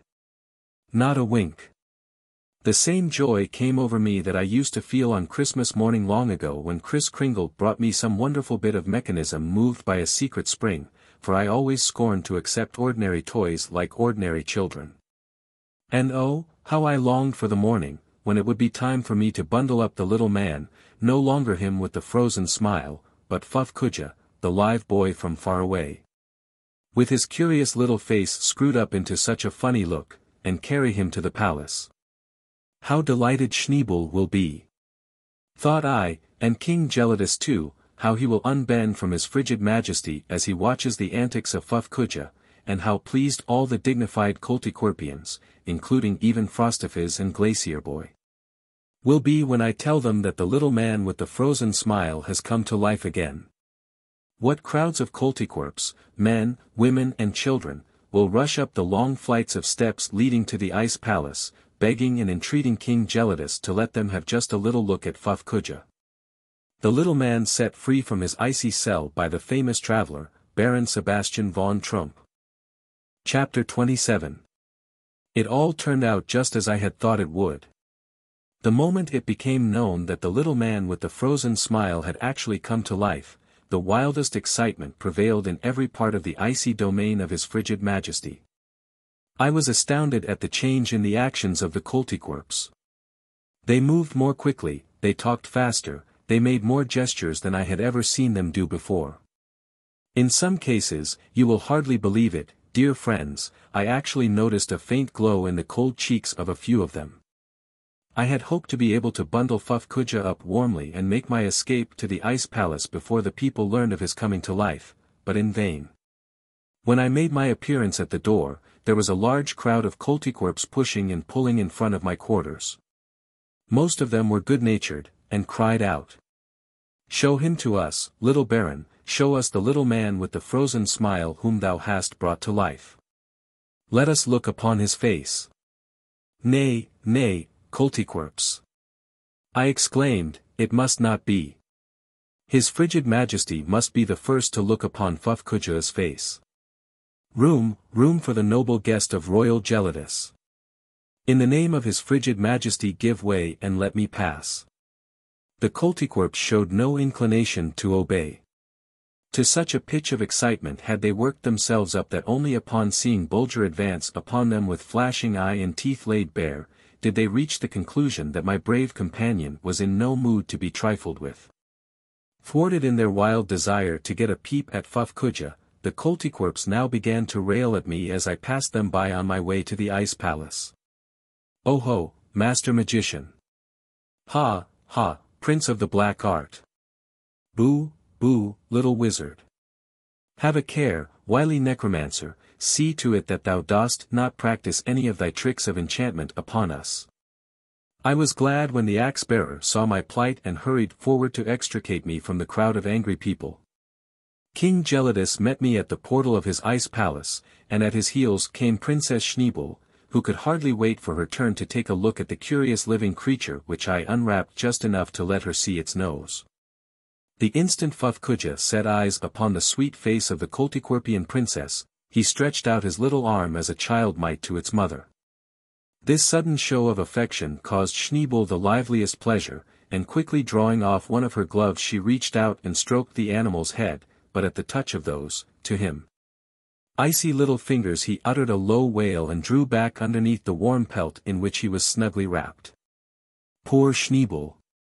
She gave a sigh as she saw him do this, but it didn't prevent her from coming every minute or so and lifting one end of the pelt just enough to take another look at Fuffcoojah, who, while he never failed to cuddle up closer to me at sight of the princess, yet invariably thrust out one of his black paws from under the pelt for Schneebel to shake.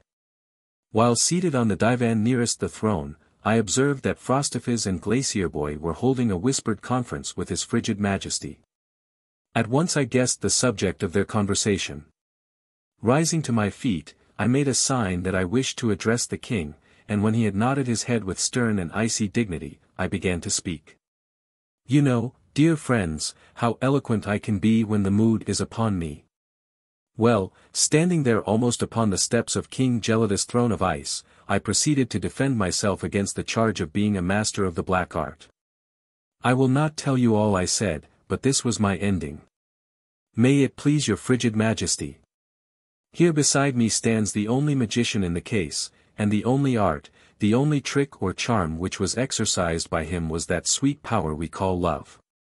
When first he set eyes upon his four-footed brother locked in the crystal cell of Schneebel's grotto, he pressed his nose again and again against its icy wall in vain attempt to know his kinsman, and turned away with a cry of sorrow to find that his keen scent could not penetrate to him.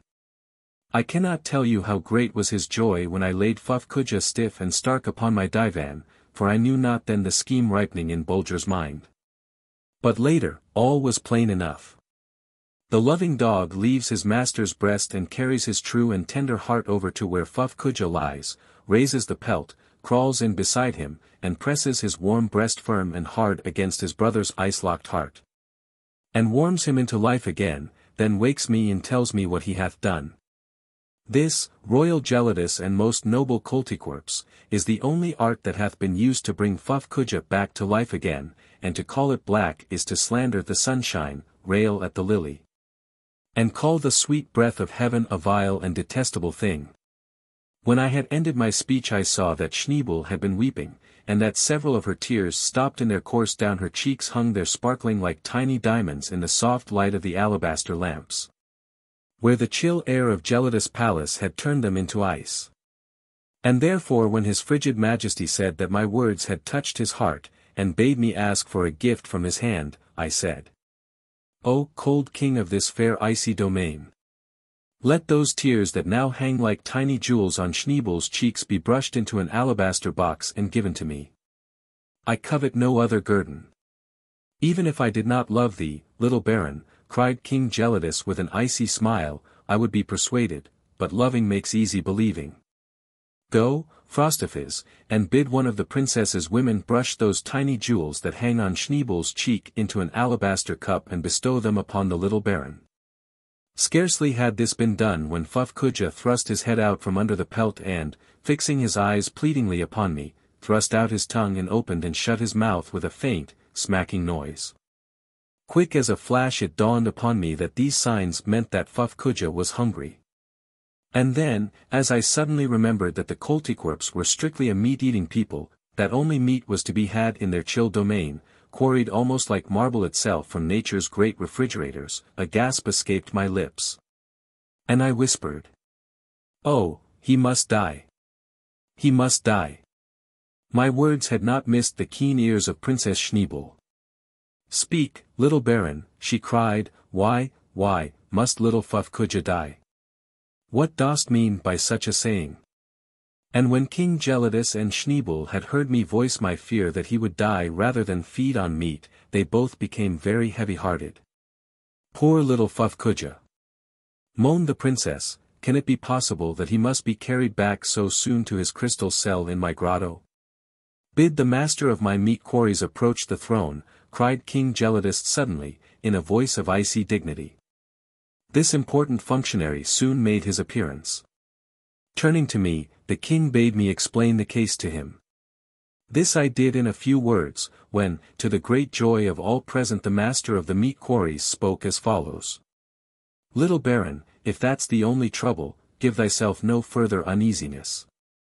For I shall at once send one of my men to thee with a supply of most delicious nuts." "Delicious nuts?" I repeated in a tone of amazement. "Why, yes, little baron, I have a goodly supply on hand.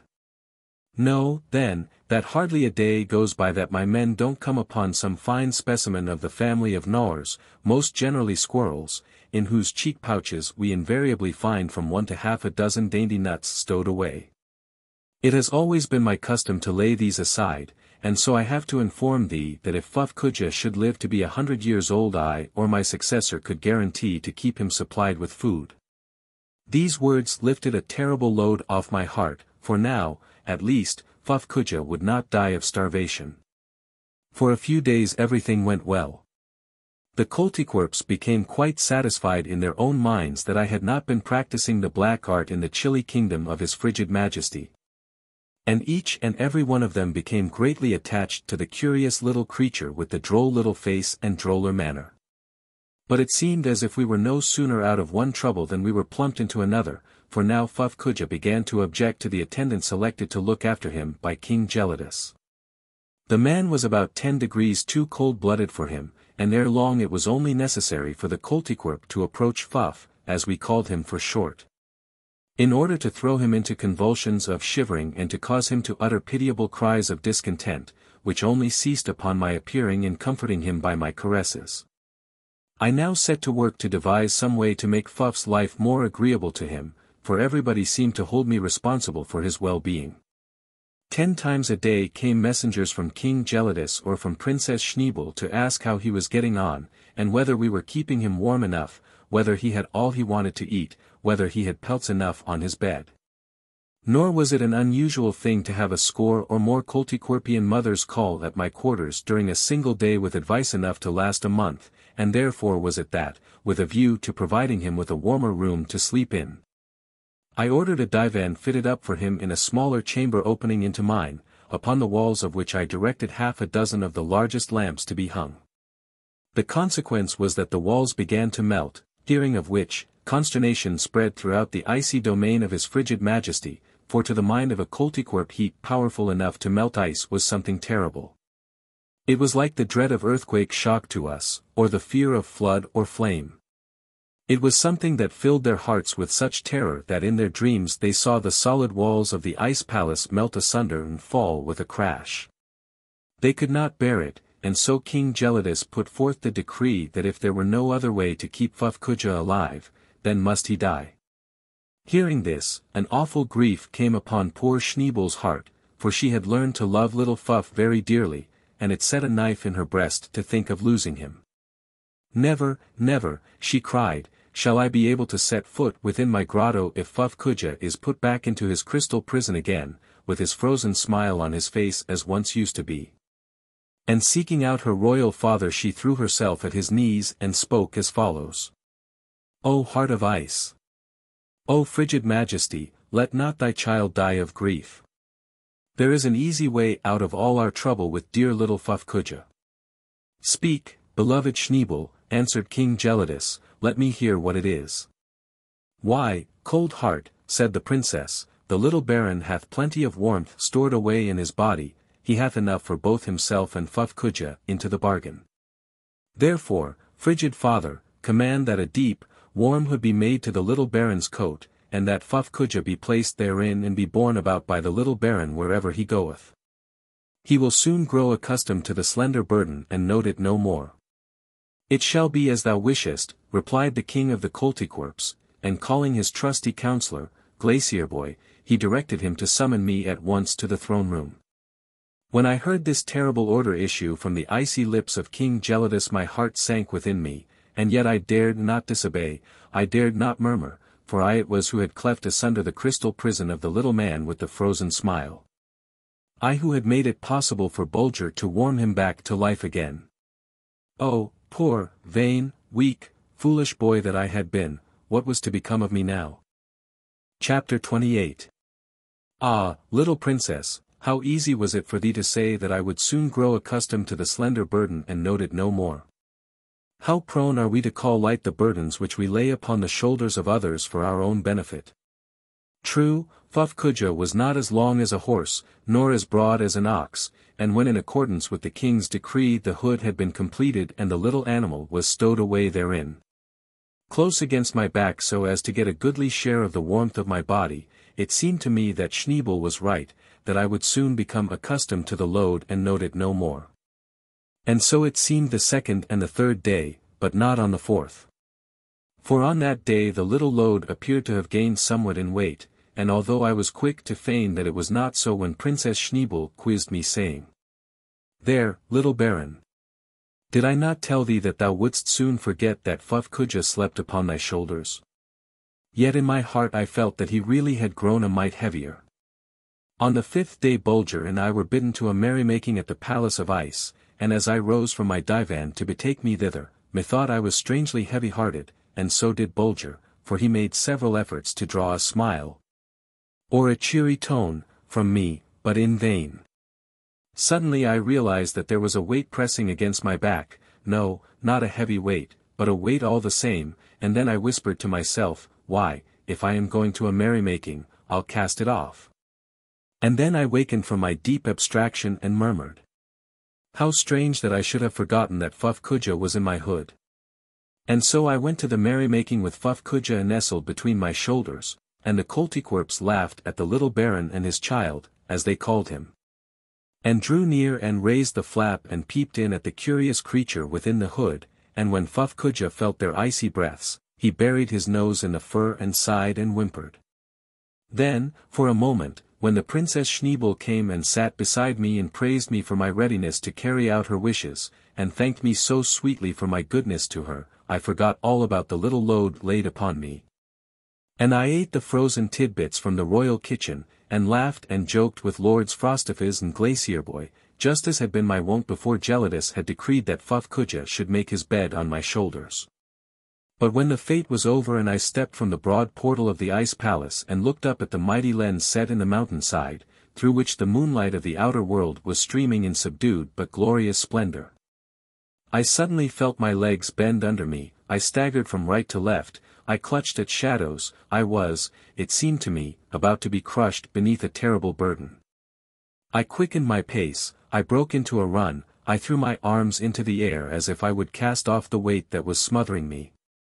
And so I came to my lodging puffing, panting, gasping. Why, what a fool am I! Was my first word when I had got my breath, it's only little Fuffcoojah on my back, stowed away in my fur hood. I must be beside myself to have thought that a great monster was seated there and that he was gradually pressing me down, crushing the life out of me by degrees, flattening me to the very ground. And I not able to escape from his terrible embrace or to squirm out from under his awful limbs wrapped around my neck and body.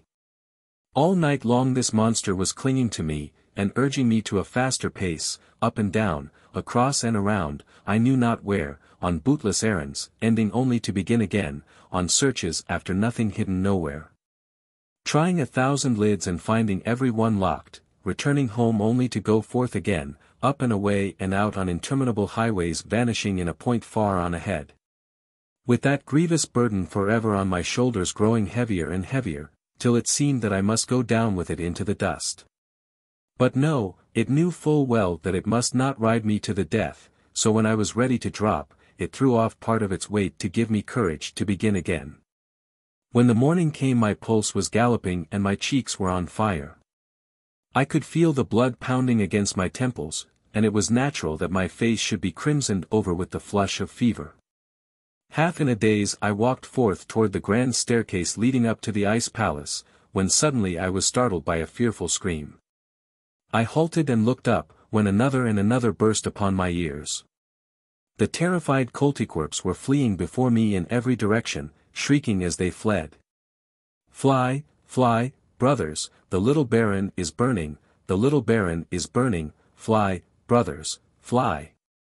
In a few moments terror had seized upon every living creature in the icy domain of King Gelidus. They fled from me in mad haste, taking refuge in the distant caverns and corridors, filling the air with their wild outcries, no one being brave enough to halt and take a second look. My inflamed countenance filled them with such awful terror that they could only tear along and cry. Fly, brothers, fly, the little Baron is burning, the little Baron is burning. With Bulger at my heels, I turned and sprang up the staircase with the intention of seeking out King Gelidus, and explaining the matter to him. But he, too, had fled, and with him every sentinel and serving man, every courtier and counselor. The palace was as still as death. I hastened through its silent corridors calling out. Schneebel! Princess Schneebel! Surely thou art not afraid of me. Turn back, I will not harm thee, I'm not burning. Turn back, oh, turn back. With this, I reached the throne room, not a living creature was to be seen, the vast chamber was as still as death. I staggered to a divan, and pillowing my poor aching head on a cushion, I fell into a sound and refreshing sleep.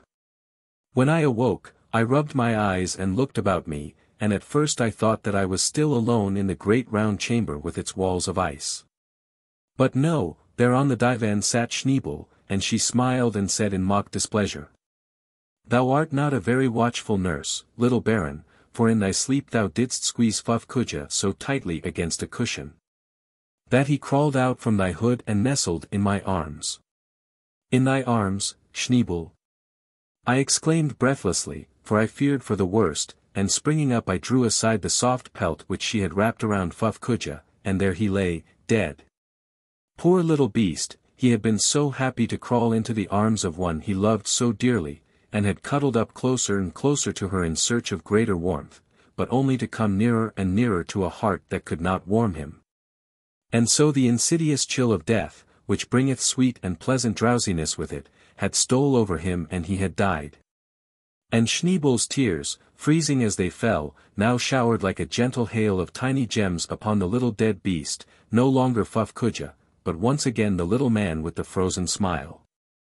Presently the Koltykwerps recovered from their senseless fear, and first one by one, and then groupwise, they returned to their homes, King Gelidus and his court coming back too, to the fair palace which they had abandoned in their wild fright when the cry had gone up that the little Baron was burning. Everybody was sorry to hear that Fuffcoojah had died the second time. And many were the frozen tears that dropped from the chilly cheeks of the Koltykwerps as they looked upon the little man with the frozen smile as he lay on the white pelt beside the Princess Schneebel. That day we bore him back to the ice grotto, and having laid him in the hollow molded by his body in the crystal block, it was closed again so skillfully by the king's quarryman that no eye was keen enough to note where the cleavage had been. And the same uncanny glint was in his eyes, and when the Koltykwerps saw this their icy hearts felt a cold shiver of satisfaction, for not only was the little man with the frozen smile back in his crystal cell again, but all the fears and dreadful fancies which his coming to life again had given rise to were past and gone forever, and peace and quiet and sweet contentment reigned throughout the icy realm of his frigid majesty Gelidus, king of the Koltykwerps. Now nothing remained to make his cold heart crack with joy but to see his beloved child Schneebel make choice of a husband. And he had not long to wait, for one day upon entering the palace she saw a youth lying at the foot of the stairway overcome with sleep. In one hand he held an alabaster lamp, and in the other a new wick which he was about to fit into it, for the youth was a lamp trimmer in the ice palace of King Gelidus. And when the Princess Schneebel saw him lying there overcome with sleep, she stooped and kissed him on the cheek, and passed on without another thought about the matter, one way or the other. And the kiss froze on the cheek of the lamp trimmer, where Schneebel had pressed it. Presently King Gelidus came tramping into the hallway with his breath white upon his beard, and he saw the youth lying there, and the frozen kiss on his cheek. And he bade Glacierboy scrape the delicate frost crystals from the youth's face with a blade of polished horn. "What hast there, father of mine?" asked the princess, when she saw him bearing the blade of horn along so carefully. "A kiss which someone pressed upon the cheek of one of my lamp trimmers, now lying on the staircase overcome with sleep," replied King Gelidus, in ringing, icy tones. "Why, father of mine," exclaimed Princess Schneebel, "now that thou speakest of it, I really believe the kiss is mine, for I recollect kissing someone as I entered the palace." I was deep in thought. But no doubt the youth pleased me as he lay there, asleep with lamp in one hand and wick in the other. And that lamp trimmer trimmed no more lamps in the ice palace of his frigid majesty Gelidus, king of the Koltykwerps. No doubt he made Schneebel a very good husband, and I'm quite sure that she made him a good wife. I would have been glad to tarry for the nuptial feast, but that was out of the question. I had stayed too long already. Chapter 29. As Boulabrain had once remarked, when there are many doors it's a wise man who knows which is the right one to open. And this I found to be the case when I attempted to take my departure from the icy domain of his frigid majesty, Gelidus, king of the Koltykwerps, for there was a baker's dozen of galleries, in each of which, upon exploring it, I came, after a tramp of half a mile or so, up against a lofty gate of solid ice, curiously carved and fitting the end of the gallery as a cork does a bottle. No doubt you are wondering why I didn't make my way out of the Koltykwerpian kingdom by following the river, for the very good reason that it went no farther than King Gelidus's domain. emptying into a vast reservoir which apparently had a subterranean outlet, for its thick covering of ice always remained at the same height. The king's quarrymen were ordered to hew an opening through whichever door I should point out as the one that I wished to pass through. But I was informed by Phrostophis that according to the law of the land but one door could be opened during any 1 year, so that if I found my way blocked and turned back again it would mean a delay of 12 months. Boulabrain, with all his wisdom, was powerless to assist me, although I was half inclined to think that he might have done so had he been permitted to investigate the secret records of the kingdom, carved upon huge tablets of ice, and stored away in the vaults of the palace. The fact of the matter is King Gelidus was so desirous of having me assist at the marriage feast of Princess Schneebel, that he threw every obstacle in my way that he could, without openly showing his hand. And Schneebel herself by the dancing of her clear grey eyes gave me to understand that she, too, was hoping that I would make a mistake when I came to point out the door which I wanted opened. Bulger saw that I was in trouble, but couldn't comprehend clearly what that trouble was. He kept his eyes fastened upon me, however, watching my every movement, hoping, no doubt, to solve the mystery. While sitting one day lost in thought over the very serious problem which I found myself called upon to solve, an idea struck me. I had noticed that in the meat quarries, the workmen often made use of sounding rods, which were long pieces of polished bone, ending in flint tips. A Coltiquerpian quarryman by dexterously twisting this rod, was able to bore a hole 6 feet deep or more into the solid bed of ice when desirous of ascertaining the position of a carcass in the meat quarry. And it occurred to me that by piercing the portals of ice which close their various corridors I have spoken of, possibly Bulger's keen scent might recognize that current of air which would have in it the odor of earth and rock. In other words, make choice for me of the portal which opened on that corridor leading away from the icy domain of King Gelidus and not merely into some outlying chamber of his kingdom. His frigid majesty could not object to such experiments, for the law only forbade the hewing of openings large enough for the hewer to pass through. King Gelidus and half a dozen of his courtiers, looking stern and frigid and conversing in freezing tones, were present to see the experiment tried. Methought their icy lips clacked together with satisfaction when, at my request, one portal after another was pierced, but Bulger, after sniffing at the hole, turned away with a bewildered look in his eyes as if he didn't half understand why I was ordering him to thrust his warm nose into such cold places. And so we tramped from corridor to corridor, until the quarrymen began to show signs of fatigue, and the sounding rod turned slower and slower in their hands. Phrostophis blinked his cold grey eyes as much as to say, "Little Baron, thou must bide with us for another year." But I merely turned to the quarrymen, and ordered them to pierce one more portal of ice ere we abandoned the task for the day. They went at the work of piercing the 11th door with the pace of pack mules up a mountainside. But at last the sounding rod bored a way through, and at a wave of my hand the quarryman fell back. In an instant Bulger had his nose at the hole, and took 3 or 4 quick, nervous sniffs, ending with a long, deep-drawn one, and then breaking out into a string of sharp, jerky, joyful barks. He began scratching furiously at the bottom of the portal. "Your frigid majesty," said I, with a low and stately bend of my body such as only those born to the manor can make, "by this portal, at the coming of tomorrow's sun, I shall pass from your majesty's icy dominion." And when Phrostophis and Glacier Boy heard these words of mine uttered so loftily, their eyes gleamed cold as steel, and they followed the king in silence back to the palace of ice. Schneebel met them in the grand hallway. And when she had looked upon their faces she began to weep, for she loved me and she loved Bulger too, and her cold little heart could not bear the thought of our going. King Gelidus, however, soon recovered his spirits, and ordered a feast with song and dance in honor of Bulger, who during the festivities sat on the highest divan with the softest pelt beneath him. And so many were the frozen tidbits which the Coltiquerps presented to him during the progress of the feast, that I grew alarmed lest he might overload his stomach and not be in a fit condition to make the early start on our journey, of which I had given notice to the Coltiquerpian monarch. But his good sense saved him from doing so foolish a thing. In fact, I was greatly amused to see that, while he accepted every tidbit handed to him, and solemnly went through the motions of chewing it, yet watching his chance, he slyly dropped it out of his mouth and flirted it aside with his paw. Thus was spent our last night at the icy court of his frigid majesty, and on the morrow the Koltykwerps collected in great crowds on the different terraces to say goodbye. I pressed a kiss on the cheek of Princess Schneebel, and when it had turned to ice crystals, one of her men brushed it into an alabaster box. Prince Chili Chops, the former lamp trimmer, was on hand with the rest of the Koltykwerpian nobles, but I flattered myself that Schneebel loved me better than she did him.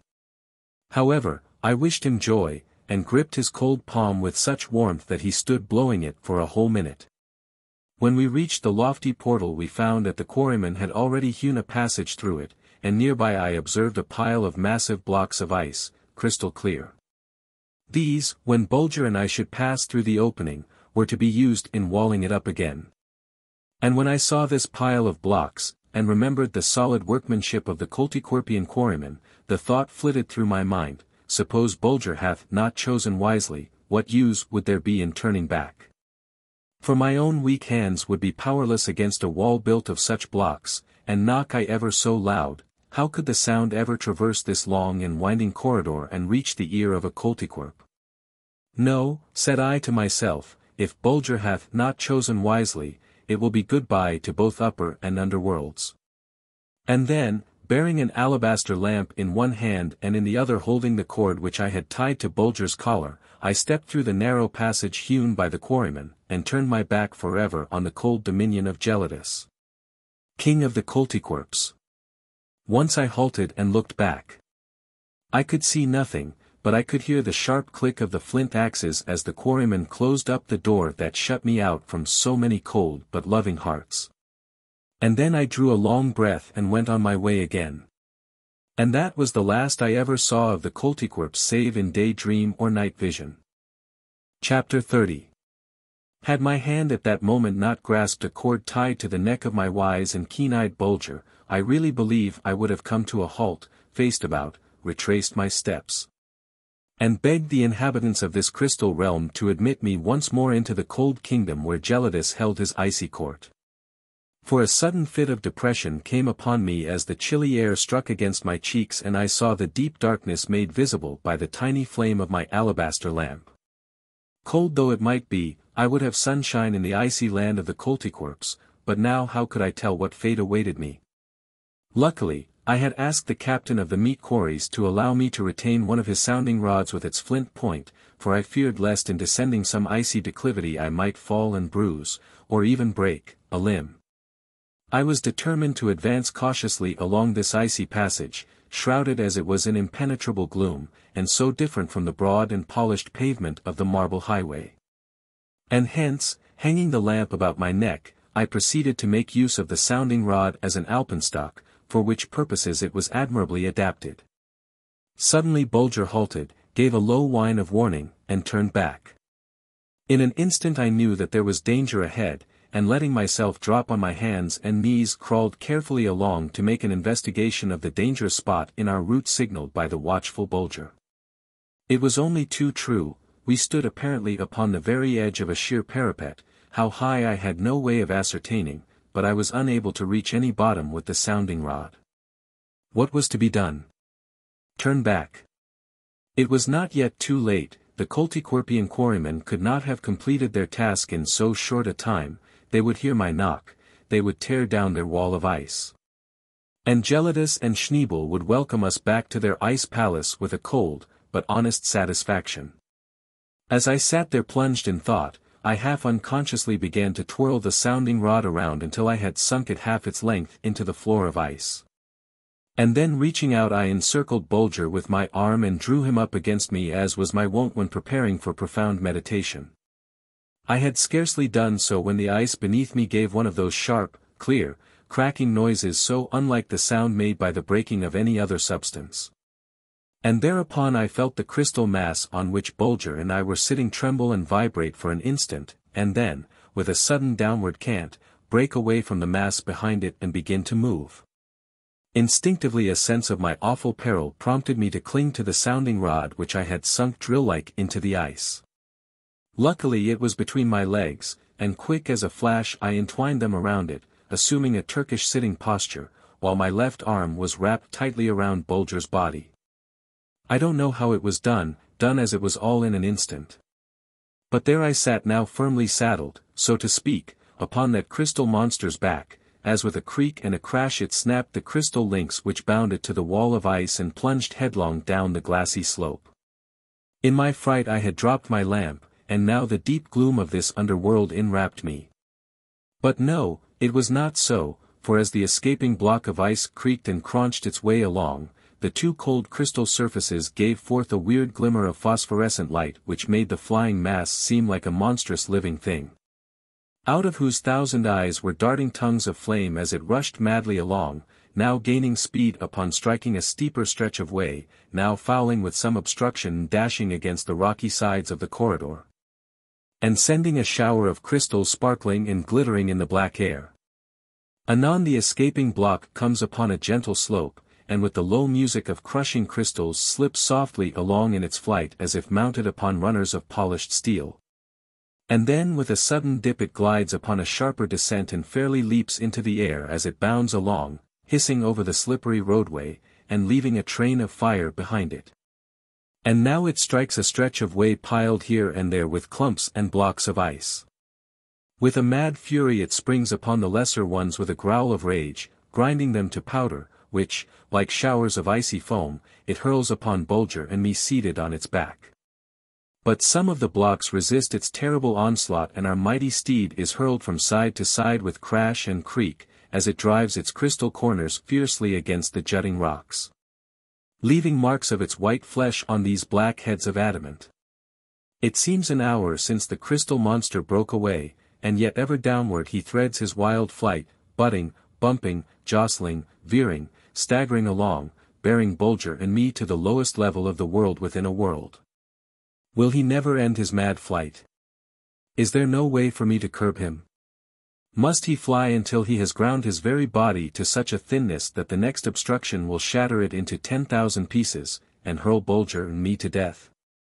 As these thoughts are flitting through my mind, the flying mass takes one last mad plunge which lands it on an almost level stretch of roadway, and by the different sound given out by the sliding block, I know that we have left the regions of ice behind us, and that our crystal sledge is gliding gently along over a track of polished marble.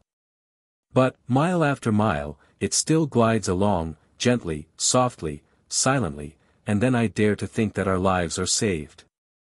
But so terrible had been the strain, so fearful the anxiety, so exhausting the effort necessary to hold my place on the block of ice, and keep my beloved Bulger from slipping out of my arms, that I fell backward into a dead faint as the gliding mass came, at last, to a standstill. I think I must have lain there a good half-hour or so. For when I came to myself Bulger's frantic joy told me that he had been terribly wrought up over me, and the moment I opened my eyes he began to shower caresses on my hands and face in most lover-like style. Dear, grateful heart, he felt that he owed his life this time to his little master, and he wanted me to understand how thankful he was. The moment Bulger's nerves had recovered from the shock occasioned by my prolonged faint, I reached for my repeater and touched its spring. It registered 1 hour and a half since we had stepped through the icy portal of King Gelidus' domain. Allowing a half-hour for the time I lay unconscious, it showed that our mad descent on the back of the crystal monster had lasted quite a full hour, and reckoning the average speed of the escaping mass of ice to have been 1.5 miles a minute. That we were now in the neighborhood of 90 miles away from the cold kingdom where Gelidus sat on his icy throne, and Princess Schneebel at his feet with chili chops beside her. It was with great difficulty that I could rise to my feet, so stiffened were my joints and knotted my muscles after that terrible ride, every instant of which I expected to be dashed to pieces against projecting rocks, or torn to shreds by being caught between the fleeing monster of ice and the gigantic icicles hanging from the ceiling like the shining teeth of some huge creature of this underworld. But could it be, dear friends, that Bulger and I had only escaped a quick and merciful ending to be brought face to face with a death 10 times more terrible, in that it was to be slow and gradual? Denied even the poor boon of looking upon each other, for darkness impenetrable was folded about us and silence so deep that my ears ached in their longing for some sound to break it. And yet there was something in the sound of my own voice that startled me when I used it, it seemed as if the awful stillness were angered at being disturbed by it, and smote it back into my teeth. Where are we? This was the question I put to myself, and then in my mind I strove to recall every word which I had read in the musty pages of Don Fum's manuscript concerning the world within a world. But I could recollect nothing to enlighten me, not a word to give me hope or cheer, and I was about to cry out in utter despair when, happening to raise my eyes and look off in the distance, I saw what seemed to me to be a jack-o'-lantern dancing along on the ground. It was a strange and fantastic sight in this region of inky darkness, and for a moment I stood watching it with bated breath and wide-opened eyes. But no, it could not be a will-o'-the-wisp, for now the faint and uncertain glimmer had increased to a mild but steady glow, reaching away off in the distance like a long line of dying campfires seen through an enveloping mist.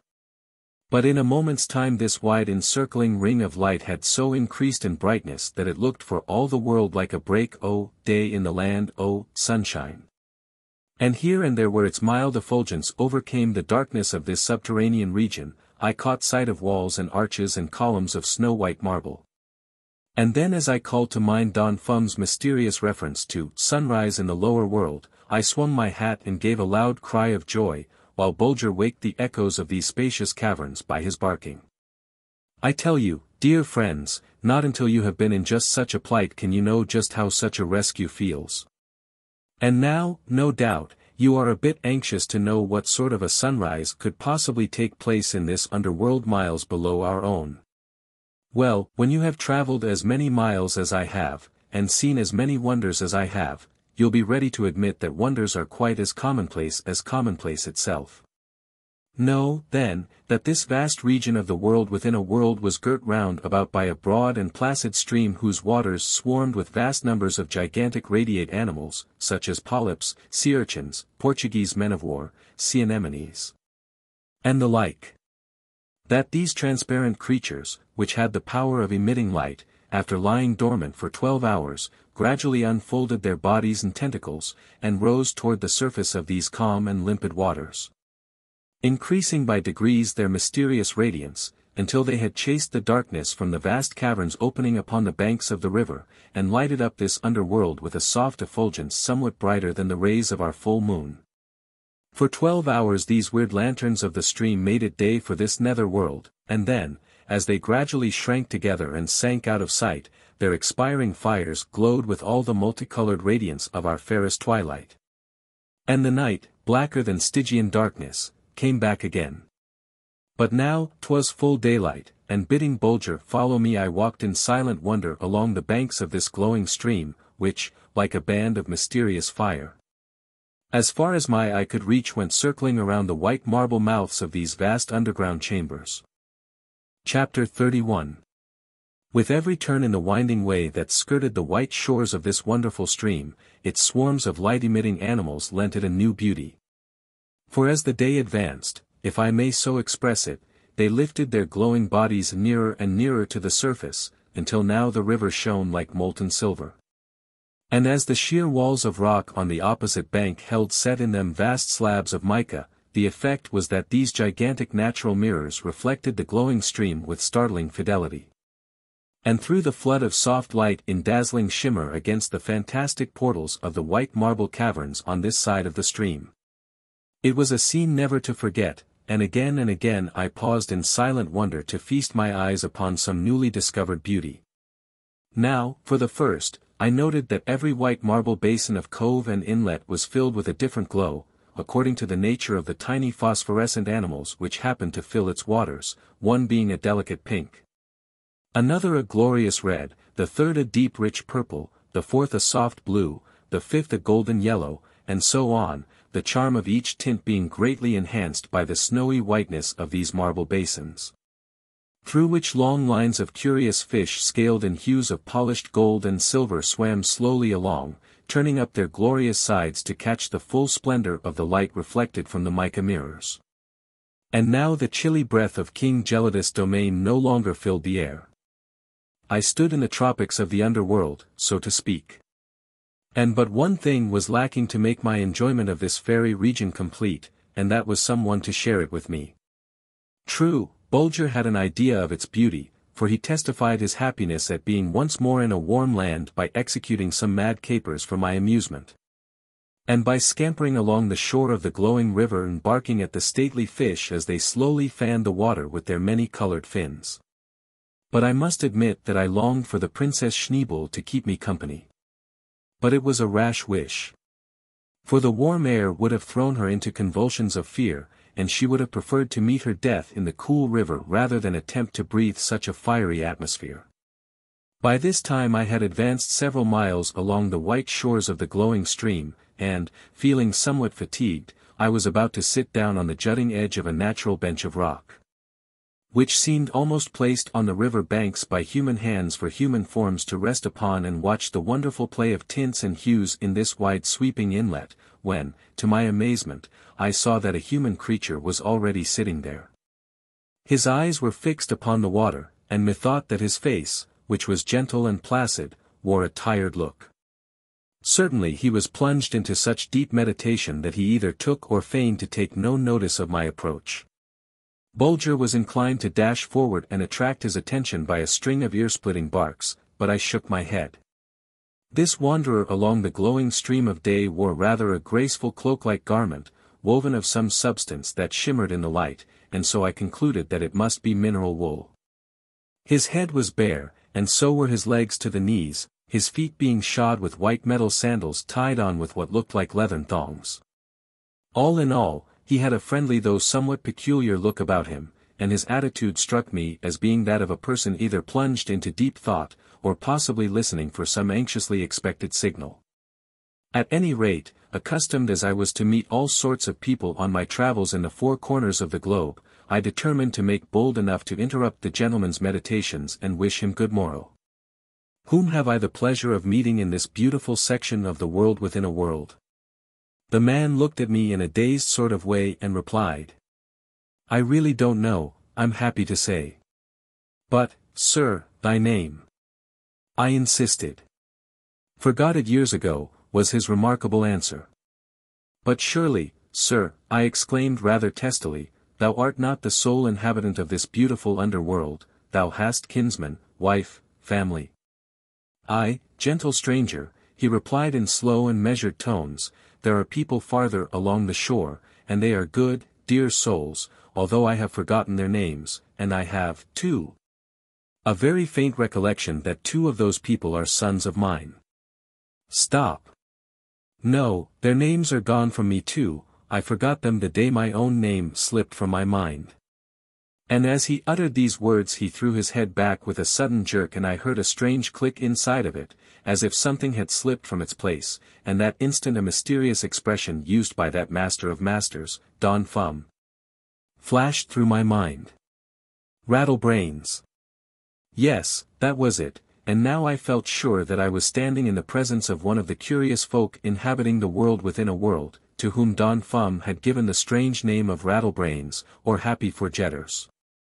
I was so delighted that I could barely keep myself from rushing up to this gentle-visaged and mild-mannered person, whose head had just given forth the sharp click, and grasping him by the hand. But I feared to shock him by such a friendly greeting, and so I contented myself with crying out, "Sir, thou sayest before thee none other than the famous traveller, Baron Sebastian von Trump." But to my great amazement and greater chagrin he simply turned his strange eyes, with the faraway look, upon me for an instant, and then resumed his contemplation of the beautifully tinted sheet of water, as if I hadn't opened my mouth. It was the most extraordinary treatment that I had experienced since my descent into the underworld, and I was upon the point of resenting it, as became a true knight and especially a von Trump. When Don Fum's brief description of the Rattlebrains, or Happy Forgetters, flitted through my mind. Said he, "By the exercise of their strong wills they have been busy for ages striving to unload their brains of the to them now useless stock of knowledge accumulated by their ancestors. And the natural consequence has been that the brains of these curious folk, who call themselves the Happy Forgetters, relieved of all labor and strain of thought, have absolutely shrunken rather than increased in size.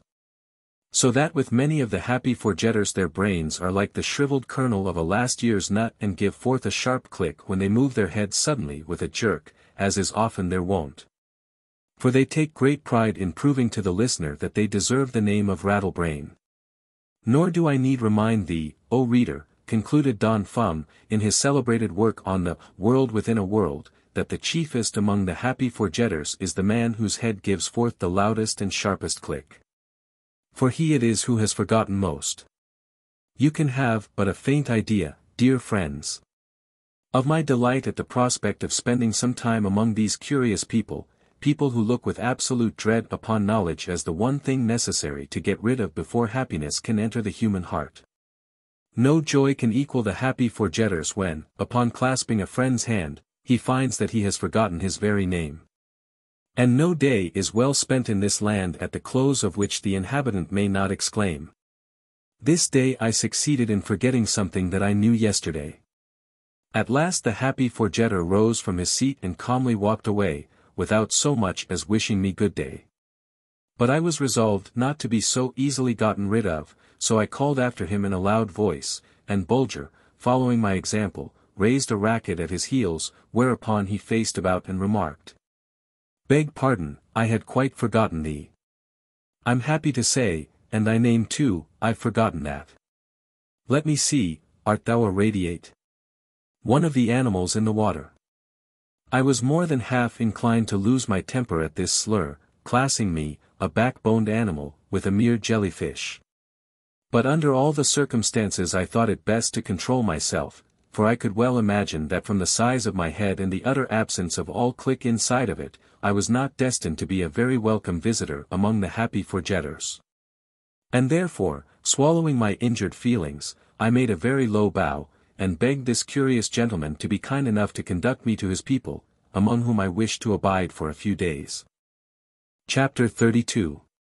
The happy forgetter pursued his way calmly along the winding path that skirted the glowing river, apparently, and no doubt really, unconscious of the fact that Bulger and I were following close at his heels.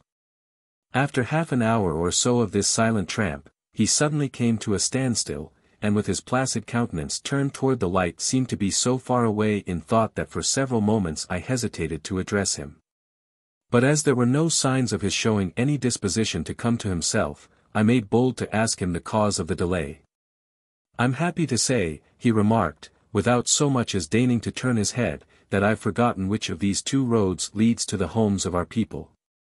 Well, this was a pleasant outlook to be sure, and, I don't know what we should have done had not Bulger solved the difficulty for us by making choice of one of the paths and dashing on ahead with a bark of encouragement for us to follow. When I assured the happy forgetter that he need have no fear as to the wisdom of the choice, he gave a start of almost horror at the information.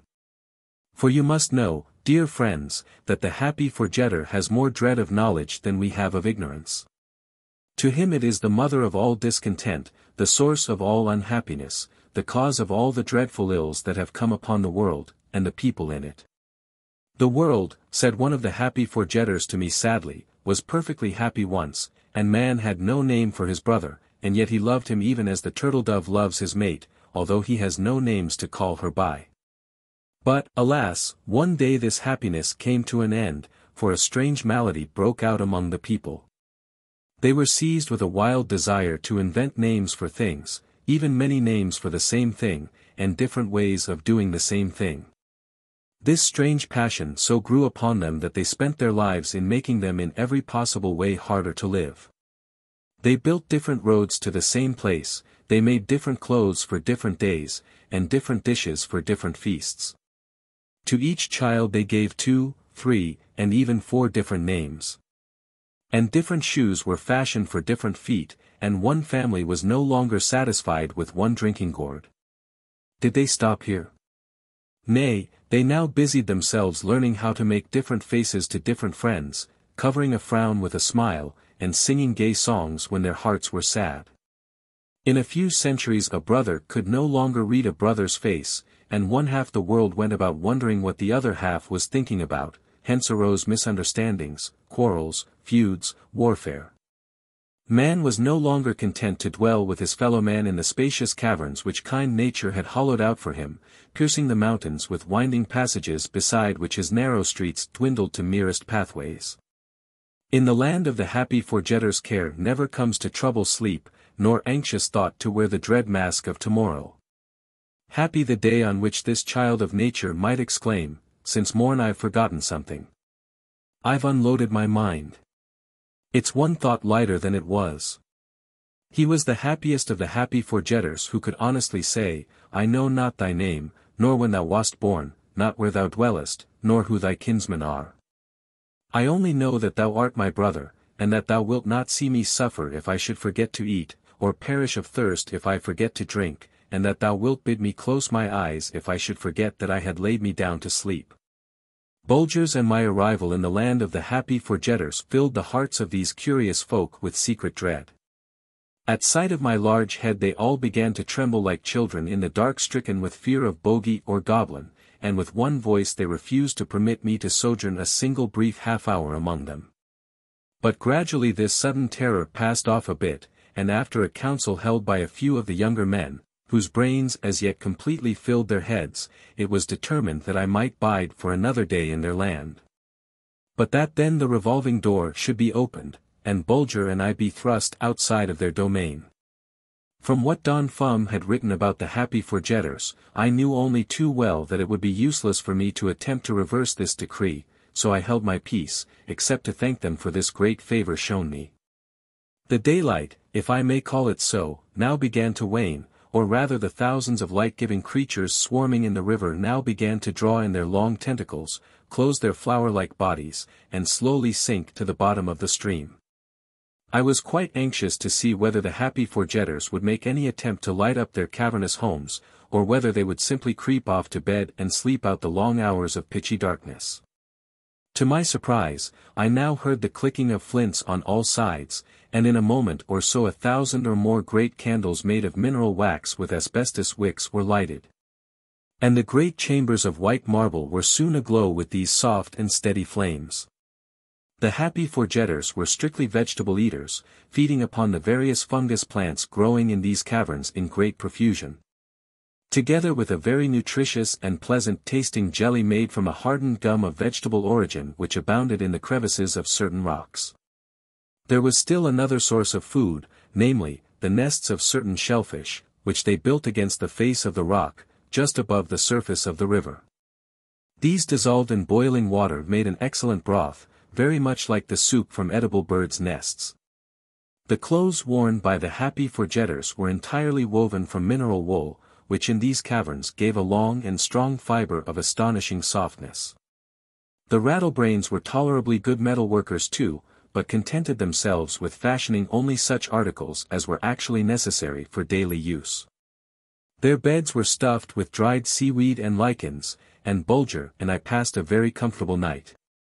As I was forbidden to speak aloud, to ask a question, or to walk abroad unless in company with one of the selectmen, I was not sorry when the moment came for the revolving door to be opened. The happy forgetters had been led to believe that Bulger and I were 1,000 times more dangerous than scaly monsters or black-winged vampires, and hence they held themselves aloof from us, the children hiding behind their mothers, and the mothers peering through crack and crevice at us. The size of my head inspired them with a nameless dread, and even a half a dozen of the younger and more courageous drew aside instinctively to let me pass. For the first time in my life I was an object of horror to my fellow creatures, but I had no hard thoughts against them. Timid children of nature that they were, to them I was as terrible an object as the torch-armed demon of destruction would be to us were he let loose in one of our fair cities of the upper world. And now the guard of happy forgetters had halted in front of what seemed to me to be a huge cask fashioned of solid marble, and set one half within the white wall of the cavern to which they had led me. But on second glance I saw that there was a row of square holes around its bulge, like those in the top of a capstan. The happy forgetters now disappeared for a moment, and when they joined me again each bore in hand a metal bar, the end of which he set in one of these holes. And then at a signal from the leader the huge half-circle of marble began to turn noiselessly around, exactly like a capstan. As each man's lever came to the wall, he shifted it to the front again. Suddenly, to my amazement, I saw that the great marble cask was hollow, like a sentry box. And you may judge of my feelings, dear friends, upon being politely requested to step inside. Did I refuse to obey? Not I. It would have been useless, for was not the whole tribe of rattlebrains there to lay hands upon me and thrust me in? So taking off my hat and making a low bow to the little group of happy forgetters, I stepped within the hollow cask and Bulger did the same. But not with so good a grace as his master, for, casting an angry glance at the inhospitable dwellers in these chambers of white marble, he growled and laid bare his teeth to show his contempt for them. Now the great marble cask began to revolve the other way and in a moment it was back in place again. I heard several sharp clicks as if a number of huge spring latches had snapped into place, and then all was silent as the tomb, and I had almost said as dark too. But no, I could not say that, for I looked out into a low tunnel which ran past the niche in which Bulger and I were standing, and to my more than wonder it was dimly lighted. I stepped out into it. It was as round as a cannon bore and just high enough for me to stand erect, and now I discovered whence the light proceeded. In the cracks and crevices of its walls grew vast masses of those delicate light-giving fungus rootlets, the glow of which was so strong that I had no difficulty in reading the writing on my tablets. In fact, I stood there for several minutes making entries by the light of these bunches of glowing rootlets. Then the thought dashed through my mind. Which way shall I turn, to the right or to the left? Bulger comprehended the cause of my vacillation and made haste to come to my rescue. After sniffing the air, first in one direction and then in the other, he chose the right hand, and I followed without a thought of questioning his wisdom. Strange to say, he had not advanced more than a few hundred rods before I noticed that there was a strong current of air blowing through the tunnel in the direction Bulger had taken. Every moment it increased in violence, fairly lifting us from our feet and bearing us along through this narrow bore made by nature's own hands and lighted too by lamps of her own fashioning. The motion of the air through this vast pipe caused bursts of mighty tones as if pealed forth by some gigantic organ played by giant hands. It was strange, but yet I felt no terror as I listened to this unearthly music, although its depth of tone jarred painfully upon my eardrums. By the dim light of the luminous rootlets, I could see Bulger just ahead of me, and I was content. No shiver of fear ran down my back, or robbed my limbs of their full power to resist the ever-increasing pressure of the air. But as it grew stronger and stronger, half of my own accord and half because Bulger set the example, I broke into a run. Our pace once quickened it was impossible for me to slow up again. On, in a mad race, my feet scarcely touching the bottom of the tunnel, I sped along, while the great pipe through which I was borne on the very wings of the gale sent forth its deep and majestic peal. There was something strangely and mysteriously exciting in this race. And all that kept me from enjoying it to my full bent was the thought that a sudden increase in the violence of the blast might toss me violently on my face and possibly break an arm for me or injure me in some serious way. All at once the deep pealing forth of the organ-like tone ceased, and in its stead came the awful sound of rushing water. Before I had time to think, it was upon me, striking me like a terrific blow from some gigantic fist wearing a boxing glove. The next instant I was caught up like a cork on a mountain torrent, swayed from side to side, twisted, turned, sucked down and cast up again, whirled over and over, tossed and tumbled, rolled along like a wheel, my arms and legs the spokes. Wonderful to relate, I did not lose consciousness as this terrible current shot me like a stick of timber through a flume, whither I knew not. Only that the speed and volume went ever on increasing until at last the tumultuous torrent filled the tunnel, and robbed me of light, of breath, of life, of everything, including my faithful and loving Bulger. How long it lasted, this fearful ride in the arms of these mad waters, rushing as if for life or death through this narrow bore, I know not. I only know that my ears were suddenly assailed with a mighty whiz and rush of water as through the nozzle of some gigantic hose, and that I was shot out into the glorious sunshine, out into the grand, free, open air of the upper world. And sent flying up toward the dear, blue sky with its flecks of fleecy cloudlets, and Bulger some 20 feet ahead of me, and that then, with a gracefully curved flight through the soft and balmy air of harvest time. We both were gently dropped into a quiet little lake nestled at the foot of a hillside yellow with ripened corn. In a moment or so we had swum ashore. Bulger wanted to halt and shake the water from his thick coat, but I couldn't wait for that. Wet as he was, I clasped him to my heart while he showered caresses on me. But not a word was said, not a sound was uttered. We were both of us too happy to speak, and if you have ever been in that state, dear friends, you know how it feels. I can't describe it to you. At this moment some men and boys clad in the garb of the Russian peasant came racing across the fields to see what I was about, no doubt, for I had stripped off my heavy outside clothing, and was spreading it out in the sun to dry. Upon sight of these red-cheeked children of the upper world I was so overcome with joy that for a minute or so I couldn't get a syllable across my lips, but making a great effort I cried out. Fathers! Brothers! Where am I? Speak! Dear souls! In northeastern Siberia, little soul, replied the eldest of the party, not far from the banks of the Obi, but whence comest thou? By Saint Nicholas, I believe thou wast spit out of the spouting well. What art thou doing here alone? I paid no attention to the question. I was thinking of something else of more importance to me, to wit, my splendid achievement, the marvelous underground journey I had just completed, fully 500 miles in length, passing completely under the Ural Mountains. After a short stay at the nearest village, I engaged the best guide that was to be had, and crossing the Urals by the pass in the most direct line, re-entered Russia and made haste to join the first government train on its way to St. Petersburg. Having dispatched an avant courier with letters to my beloved parents, informing them of my good health and whereabouts, I passed several weeks very pleasantly in the Russian capital, and then by easy stages set out for home. The elder Baron came as far as Riga to meet me, and brought me the best of news from Castle Troomp, that my dear mother was in perfect health, and that she and every man, woman, and child in and about the castle were anxiously waiting to give me a real German welcome back home again. And here, dear friends, mit Herzlichen Gruß, Bulger and I take our leave of you. 1900, or, The Last President. Chapter 1. That was a terrible night for the great city of New York, the night of Tuesday, November 3, 1896.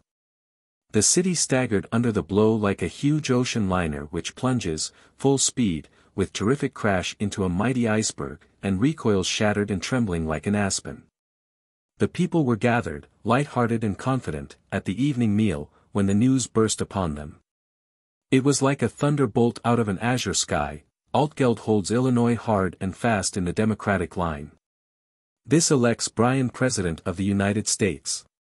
Strange to say, the people in the upper portion of the city made no movement to rush out of their houses and collect in the public squares, although the night was clear and beautiful. They sat as if paralyzed with a nameless dread, and when they conversed it was with bated breath and throbbing hearts. In less than half an hour, mounted policemen dashed through the streets calling out, "Keep within your houses. Close your doors and barricade them." The entire East Side is in a state of uproar. Mobs of vast size are organizing under the lead of anarchists and socialists, and threaten to plunder and despoil the houses of the rich who have wronged and oppressed them for so many years. Keep within doors. Extinguish all lights. Happily, Governor Morton was in town, and although a deeper pallor overcame the ashen hue of age as he spoke, yet there was no tremor in his voice. Let the 7th, 22nd and 71st regiments be ordered under arms. In a few moments hundreds of messengers could be heard racing through the silent streets, summoning the members of these regiments to their armories. Slowly, but with astonishing nerve and steadiness, the mobs pushed the police northward, and although the force stood the onslaught with magnificent courage, yet beaten back. The dark masses of infuriated beings surged up again with renewed fury and strength. Will the troops be in time to save the city? Was the whispered inquiry among the knots of police officials who were directing the movements of their men.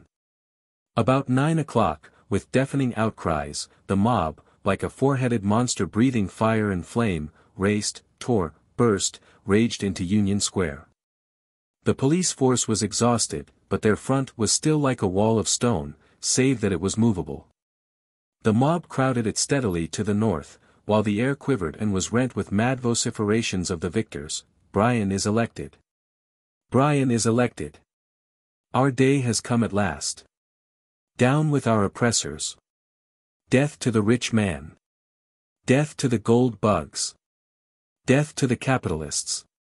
Give us back the money you have ground out of us.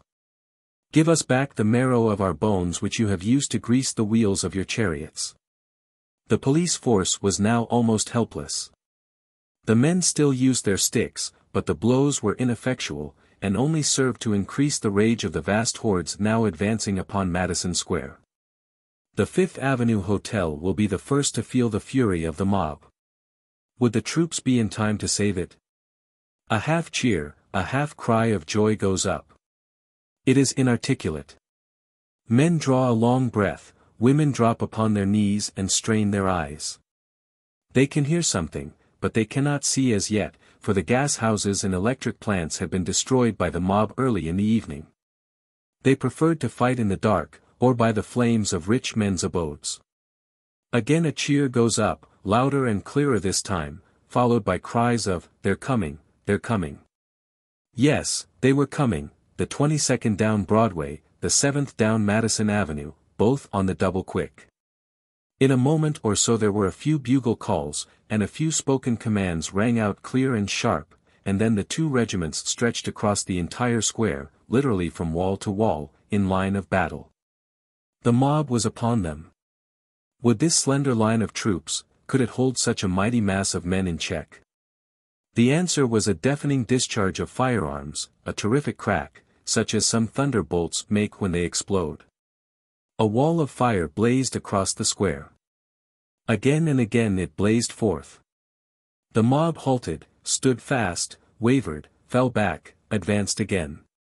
At that moment there came a rattle as of huge knives in the distance. It was the gallant 71st charging up 23rd Street, and taking the mob on the flank. They came on like a wall of iron, bristling with blades of steel. There were no outcries, no cheers from the regiment. It dealt out death in silence, save when two bayonets crossed and clashed in bearing down some doubly vigorous foe. As the bells rang out midnight, the last remnants of the mob were driven to cover, but the wheels of the dead wagons rattled till daybreak. And then the aged governor, in response to the mayor's, "Thank God, we've saved the city," made answer. "Aye, but the Republic." Chapter 2. Great as has been the world's wonder at the uprising of Mr. Bryan's struggling masses, in the city by the sea, and the narrow escape of its magnificent homes from fire and brand. Yet greater still was the wonderment when the news was flashed across the land that Chicago did not stand in need of a single federal soldier. Chicago is mad, but it is the madness of joy. Chicago is in the hands of a mob, but it is a mob made up of her own people, noisy, rude and boisterous, the natural exultation of a suddenly enfranchised class. But bent on no other mischief than glorying over the villainous and self-seeking souls who have ground the faces of the poor and turned the pitiless screw of social and political power into the hearts of the common people, until its last thread had been reached. And despair pressed its lupin visage hard against the door of the laboring man. And yet, at this moment when the night air quivered with the mad vociferations of the common people, that the Lord had been good to them. That the wicked money changers had been driven from the temple, that the stony-hearted usurers were beaten at last, that the people's William was at the helm now, that peace and plenty would in a few moons come back to the poor man's cottage. That silver was king, aye, king at last, the world still went wondering why red-eyed anarchy, as she stood in Haymarket Square, with thin arms aloft, with wild mien and wilder gesticulation, drew no bomb of dynamite from her bosom, to hurl at the hated minions of the law who were silent spectators of this delirium of popular joy. Why was it thus? Look and you shall know why white-robed peace kept step with this turbulent band and turned its thought from red-handed pillage. He was there. The master spirit to hold them in leash. He, and he alone, had lifted Bryan to his great eminence. Without these 24 electoral votes, Bryan had been doomed, hopelessly doomed. He, and he alone, held the great commonwealth of the West hard and fast in the democratic line. Hence he came as conqueror, as kingmaker, and the very walls of the sky-touching edifices trembled as he was dragged through the crowded streets by this orderly mob. And 10 times 10,000 of his creatures bellowed his name and shook their hats aloft in mad exultation. "You're our savior, you've cleaned the temple of liberty of its foul horde of usurers. We salute you. We call you Kingmaker. Brian shall call you Master too. You shall have your reward. You shall stand behind the throne. Your wisdom shall make us whole. You shall purge the land of this unlawful crowd of moneylenders. You shall save the Republic. You are greater than Washington. You're a better friend of ours than Lincoln. You'll do more for us than Grant. We're your slaves. We salute you. We thank you. We bless you. Hurrah! Hurrah! Hurrah! But yet this vast throng of tamed monsters, this mighty mob of momentarily good-natured haters of established order, broke away from the master's control for a few brief moments, and dipped their hands in the enemy's blood. The deed was swift as it was terrible.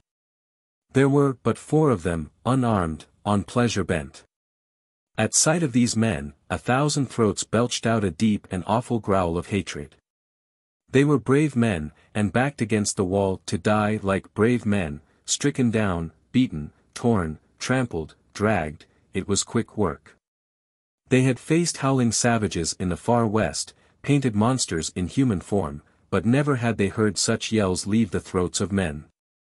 And so they died, for brave men, clad in the blue livery of the Republic, whose only crime was that some months back, against the solemn protest of the master, their comrades had set foot on the soil of the Commonwealth.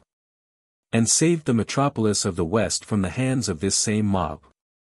And so Chicago celebrated the election of the new president who was to free the land from the grasp of the moneylenders, and undo the bad business of years of unholy union between barterers and sellers of human toil and the law-makers of the land.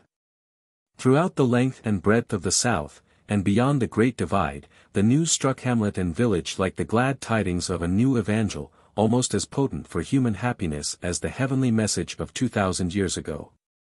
Bells rang out in joyful acclaim, and the very stars trembled at the telling, and the telling over and over of what had been done for the poor man by his brethren of the North. And around the blazing pine knots of the southern cabin and in front of the mining camp fires of the far west, the cry went up, "Silver is king! Silver is king!" Black palms and white were clasped in this strange love feast, and the dark-skinned grandchild no longer felt the sting of the lash on his sire's shoulder.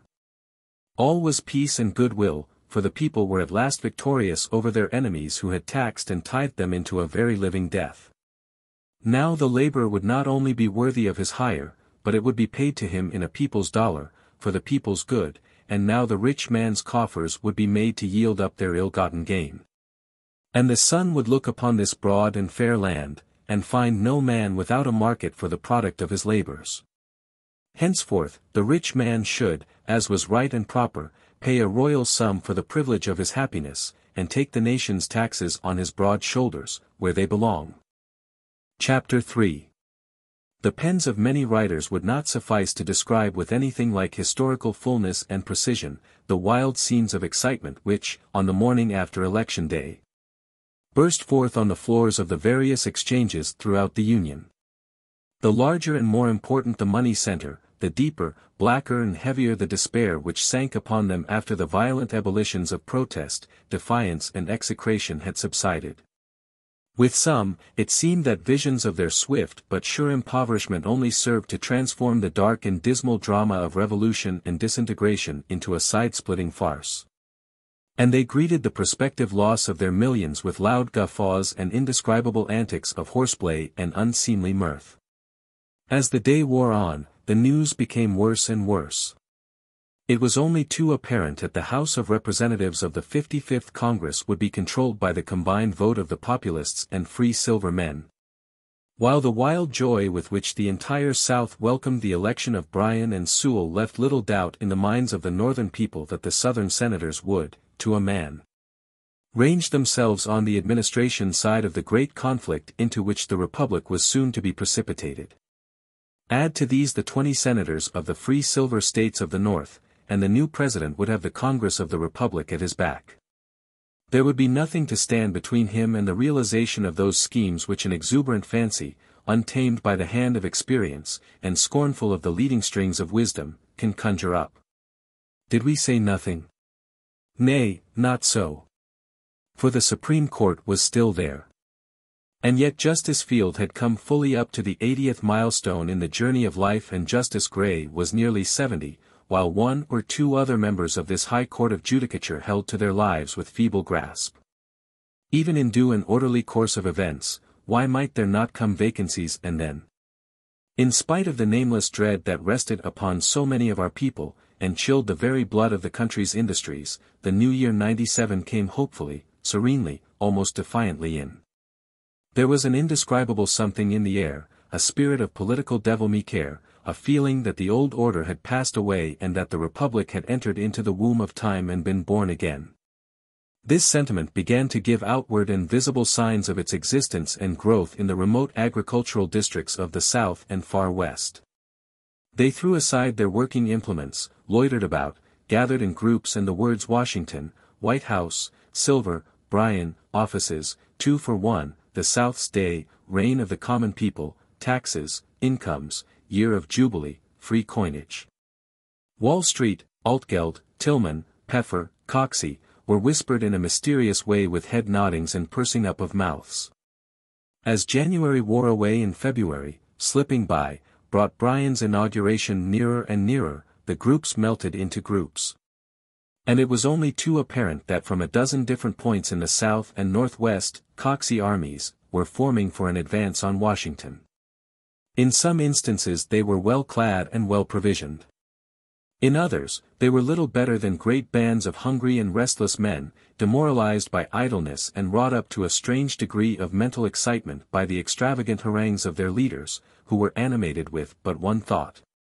Namely, to make use of these vast crowds of silver pilgrims, as they called themselves, to back up their claims for public office. These crowds of deluded people were well named silver pilgrims, for hundreds of them carried in hempen bags, pieces of silverware, in 99 cases of 100, plated stuff of little value, which unscrupulous dealers and peddlers had palmed off upon them as sterling, with the promises that once in Washington, the United States Mint would coin their metal into Bryan dollars, giving 2 for 1 in payment for it. While these motley armies marched upon the capital of the Republic, the railway trains night and day brought vast crowds of new men, politicians of low degree, men out of employment, drunken and disgruntled mechanics, farmers' sons, to seek their fortunes under the reign of the people, heelers and hangers-on of ward bosses, old men who had not tasted office for 30 years and more, all inspired by Mr. Bryan's declaration that the American people are not in favor of life tenure in the civil service, that a permanent office-holding class is not in harmony with our institutions, that a fixed term in appointive offices would open the public service to a larger number of citizens, without impairing its efficiency, all bearing new besoms in their hands or across their shoulders. Each and every one of them supremely confident that in the distribution of the spoils something would surely fall to his share, since they were the common people, who were so dear to Mr. Bryan, and who had made him president in the very face of the prodigious opposition of the rich men, whose coffers had been thrown wide open all to no purpose. And in spite too of the satanic and truly devilish power of that hell upon earth known as Wall Street, which had sweated gold in vain in its desperate efforts to fasten the chains of trusts and the claws of soulless monsters known as corporations upon these very common people, soon to march in triumph before the silver chariot of the young conqueror from the West. Chapter 4. There had been a strange prophecy put forth by someone, and it had made its way into the daily journals, and had been laughingly or seriously commented upon, according to the political tone of the paper, or the passing humor of the writer, that the 4th of March, 1897, would never dawn upon the American people. There was something very curious and uncanny about the prediction, and what actually happened was not qualified to loosen the fearful tension of public anxiety, for the day literally and truly never dawned upon the city of Washington, and well deserves its historical name, the Dawnless Day. At 6 o'clock, the hour of daybreak, such an impenetrable pall of clouds overhung the city that there came no signs of day. The gathering crowds could plainly hear the plaintive cries and lamentations put up in the Negro quarters of the city. Not until nearly 9 o'clock did the light cease to shine in darkness, and the darkness begin to comprehend it. But although it was a cheerless gray day, even at high noon, its heaviness set no weight upon the spirits of the jubilant tens of thousands which completely filled the city and its public parks, and ran over into camps and hastily improvised shelters outside the city limits. Not until the day previous had the president announced the names of those selected for his cabinet. The South and Far West were fairly beside themselves with joy, for there had been from their standpoint ugly rumors abroad for several days. It had even been hinted that Bryan had surrendered to the money changers, and that the selection of his constitutional advisers would prove him recreant to the glorious cause of popular government, and that the reign of the common people would remain but a dream of the struggling masses. But these apprehensions were short-lived. The young president stood firm and fast on the platform of the parties which had raised him to his proud eminence. And what better proof of his thorough belief in himself and in his mission could he have given than the following? Secretary of State, William M. Stewart, of Nevada. Secretary of Treasury, Richard P. Bland, of Missouri. Secretary of War, John P. Altgeld, of Illinois. Attorney General, Roger Q. Mills, of Texas. Postmaster General, Henry George, of New York. Secretary Navy, John Gary Evans, of South Carolina. Secretary Interior, William A. Peffer, of Kansas. Secretary Agriculture, Leif Pence, of Colorado. The first thing that flashed across the minds of many upon glancing over this list of names was the omission therefrom of Tillman's. What did it mean? Could the young president have quarreled with his best friend, his most powerful coadjutor? But the wiser ones only shook their heads and made answer that it was Tillman's hand that filled the blank for Secretary of the Navy, left there by the new ruler after the people's own heart. Evans was but a creation of this great commoner of the South, an image graven with his hands. The inaugural address was not a disappointment to those who had come to hear it. It was like the man who delivered it, bold, outspoken, unmistakable in its terms, promising much, impatient of precedent, reckless of result. A double confirmation that this was to be the reign of the common people, that much should be unmade and much made over, and no matter how the rich man might cry out in anger or amazement, the nation must march on to the fulfillment of a higher and nobler mission than the impoverishment and degradation of the millions for the enrichment and elevation of the few.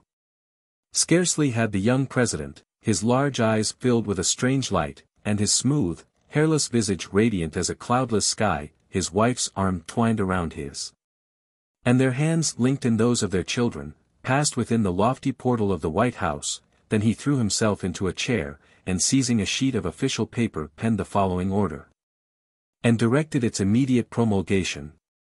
Executive Mansion, Washington, D.C., March 4, 1897. Executive Order No. 1. In order that there may be immediate relief in the terrible financial depression now weighing upon our beloved country, consequent upon and resulting from the unlawful combination of capitalists and money-lenders both in this republic and in England, and that the ruinous and inevitable progress toward a universal gold standard may be stayed, the President orders and directs the immediate abandonment of the so-called gold reserve, and that on and after the promulgation of this order, the gold and silver standard of the Constitution be resumed and strictly maintained in all the business transactions of the government. It was 2 o'clock in the afternoon when news of this now world-famous executive order was flashed into the great banking centers of the country. Its effect in Wall Street beggars description. On the floor of the stock exchange men yelled and shrieked like painted savages, and, in their mad struggles, tore and trampled each other. Many dropped in fainting fits, or fell exhausted from their wild and senseless efforts to say what none would listen to. Ashen pallor crept over the faces of some, while the blood threatened to burst the swollen arteries that spread in purple network over the brows of others. When silence came at last, it was a silence broken by sobs and groans.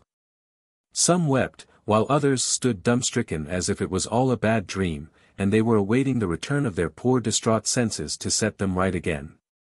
Ambulances were hastily summoned and fainting and exhausted forms were borne through hushed and whispering masses wedged into Wall Street, to be whirled away uptown to their residences.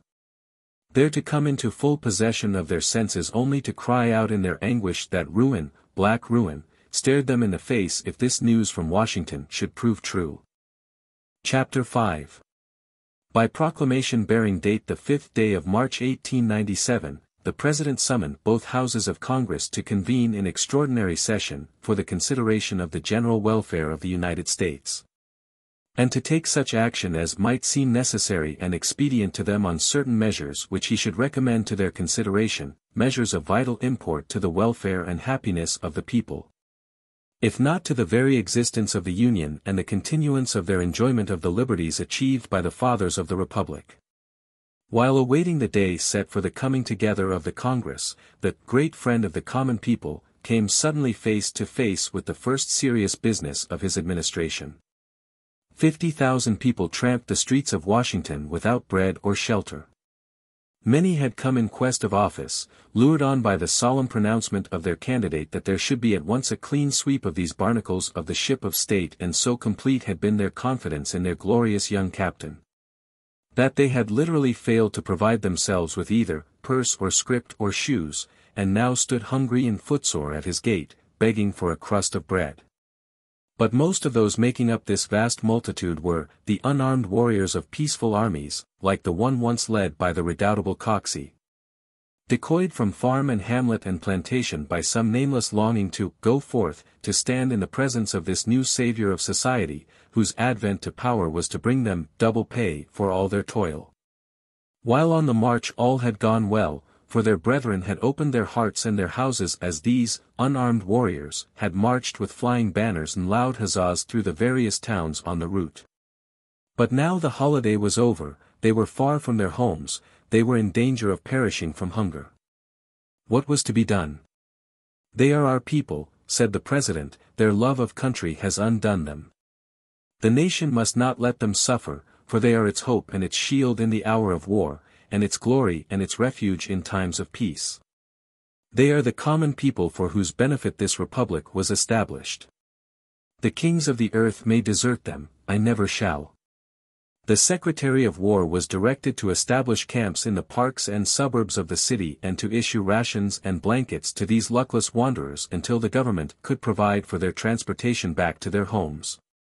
On Monday, March 15, the President received the usual notification from both Houses of Congress, that they had organized and were ready for the consideration of such measures as he might choose to recommend for their action. The first act to pass both Houses and receive the signature of the President, was an act repealing the Act of 1873, and opening the mints of the United States to the free coinage of silver at the ratio of 16:1, with gold, and establishing branch mints in the cities of Denver, Omaha, Chicago, Kansas City, Spokane, Los Angeles, Charleston and Mobile. The announcement that reparation had thus been made to the people for the crime of 1873 was received with loud cheering on the floors and in the galleries of both houses. And the great North heard these cheers and trembled. The next measure of great public import brought before the House was an act to provide additional revenue by levying a tax upon the incomes, substantially on the lines laid down by the legislation of 1894. The Republican senators strove to make some show of resistance to this measure, but so solid were the administration ranks, that they only succeeded in delaying it for a few weeks.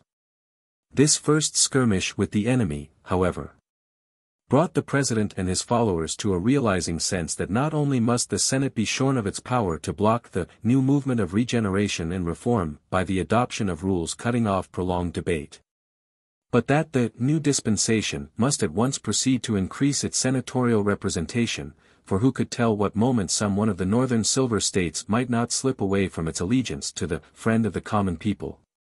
The introduction of a bill repealing the various civil service acts passed for the alleged purpose of regulating and improving the civil service of the United States, and of another repealing the various acts establishing national banks.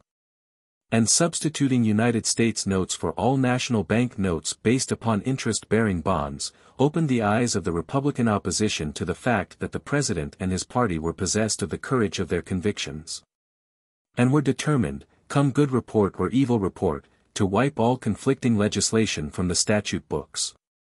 The battle in the Senate now took on a spirit of extreme acrimony, scenes not witnessed since the days of slavery, were of daily occurrence on the floors of both the House and the Senate.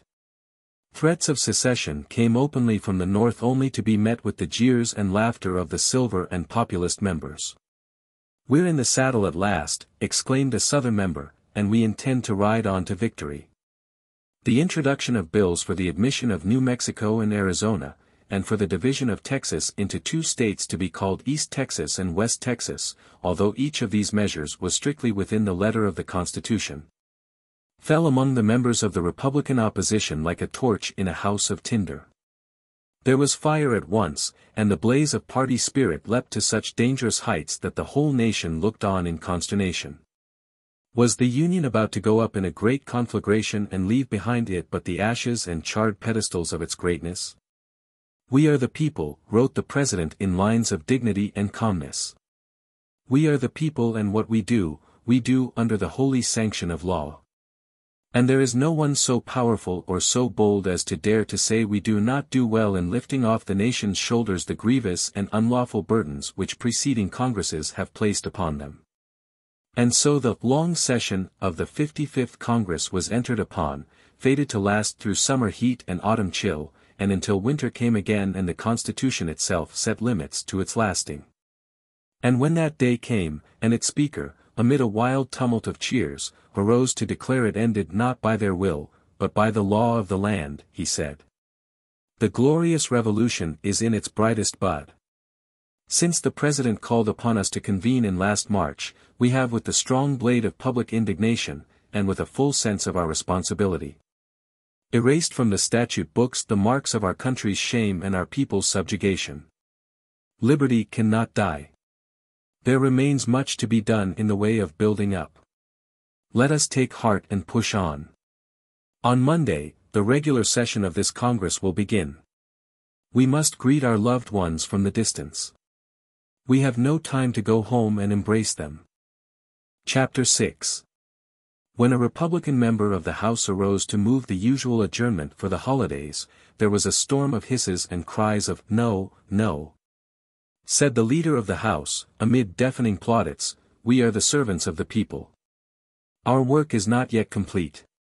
There must be no play for us while coal barons stand with their feet on the ashes of the poor man's hearthstone, and weeds and thorns cumber the fields of the farmer for lack of money to buy seed and implements.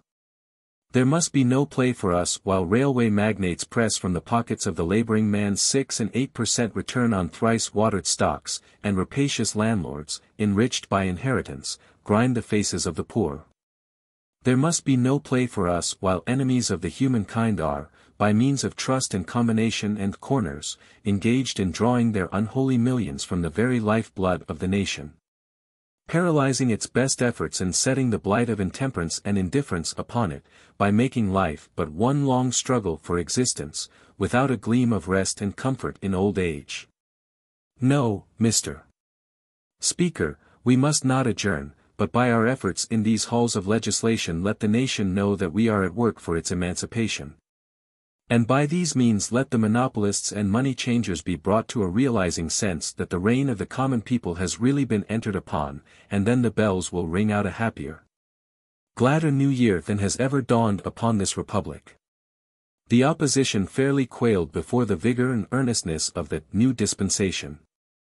There were soon before the House and pressed well on toward final passage a number of important measures calculated to awaken an intense feeling of enthusiasm among the working classes. Among these was an act establishing a loan commission for the loaning of certain moneys of the United States to farmers and planters without interest. An act for the establishment of a permanent Department of Public Works, its head to be styled Secretary of Public Works, rank as a cabinet officer, and supervise the expenditure of all public monies for the construction of public buildings and the improvement of rivers and harbors. An act making it a felony, punishable with imprisonment for life, for any citizen or combination of citizens to enter into any trust or agreement to stifle, suppress, or in any way interfere with full, open and fair competition in trade and manufacture among the states, or to make use of any interstate railroads, waterways or canals for the transportation of any food products or goods, wares or merchandise which may have been cornered, stored or withheld with a view to enhance the value thereof. And, most important of all, a preliminary act having for its object the appointment of commissioners for the purchase by the federal government of all interstate railway and telegraph lines. And in the meantime the strict regulation of all fares and charges by a government commission, from whose established schedules there shall be no appeal. On Washington's birthday the President issued an address of congratulation to the people of the United States, from which the following is extracted. The malicious prognostications of our political opponents have proven themselves to be but empty sound and fury. Although not quite 1 year has elapsed since I, agreeable to your mandate, restored to you the money of the Constitution, yet from every section of our Union comes the glad tidings of renewed activity and prosperity. The working man no longer sits cold and hungry beside a cheerless hearthstone, the farmer has taken heart and resumed work, the wheels of the factory are in motion again. The shops and stores of the legitimate dealer and trader are full of bustle and action. There is content everywhere, save in the counting room of the money changer, for which thank God and the common people of this republic. The free coinage of that metal which the Creator, in his wisdom, stored with so lavish a hand in the subterranean vaults of our glorious mountain ranges, has proven a rich and manifold blessing for our people. It is in every sense of the word the people's money, and already the envious world looks on in amazement that we have shown our ability to do without foreign cooperation. The Congress of our Republic has been in almost continuous session since I took my oath of office, and the administration members deserve your deepest and most heartfelt gratitude. They are rearing for themselves a monument more lasting than chiseled bronze or polished monolith. They knew no rest, they asked for no respite from their labors until, at my earnest request, they adjourned over to join their fellow citizens in the observance of this sacred anniversary. Fellow citizens, remember the bonds which a wicked and selfish class of usurers and speculators fastened upon you, and on this anniversary of the birth of the Father of our country. Let us renew our pledges to undo completely and absolutely their infamous work, and in public assembly and family circle, let us by new vows confirm our love of right and justice, so that the great gain may not slip away from us, but go on increasing so long as the statute books contain a single trace of the record of our enslavement. As for me, I have but one ambition, and that is to deserve so well of you that when you come to write my epitaph, you set beneath my name the single line, "Here lies a friend of the common people." Chapter 7. This first year of the Silver Administration was scarcely rounded up, ere there began to be ugly rumors that the government was no longer able to hold the white metal at a parity with gold. "It is the work of Wall Street," cried the friends of the President, but wiser heads were shaken in contradiction, for they had watched the sowing of the wind of unreason, and knew only too well that the whirlwind of folly must be reaped in due season. The country had been literally submerged by a silver flood which had poured its argent waves into every nook and cranny of the Republic, stimulating human endeavor to most unnatural and harmful vigor. Mad speculation stalked over the land. People sold what they should have clung to, and bought what they did not need. Manufacturers heaped up goods for which there was no demand, and farmers plowed where they had not drained and drained, where they were never fated to plow. The small dealer enlarged his business with more haste than judgment, and the widow drew her mite from the bank of savings to buy land on which she was destined never to set foot. The spirit of greed and gain lodged in every mind, and the common people, with a mad eagerness loosened the strings of their leather purses to cast their hard-earned savings into wild schemes of profit. Every scrap and bit of the white metal that they could lay their hands upon, spoons hallowed by the touch of lips long since closed in death, and cups and tankards from which grandsires had drunken were bundled away to the mints to be coined into people's dollars. At the very first rumor of the slipping away of this trusted coin from its parity with gold, there was a fearful awakening, like the start and the gasp of the miser who sees his hoard treasure melting away from before his eyes, and he not able to reach out and stay its going. Protest and expostulation first, then came groans and prayers, from which there was an easy road to curses.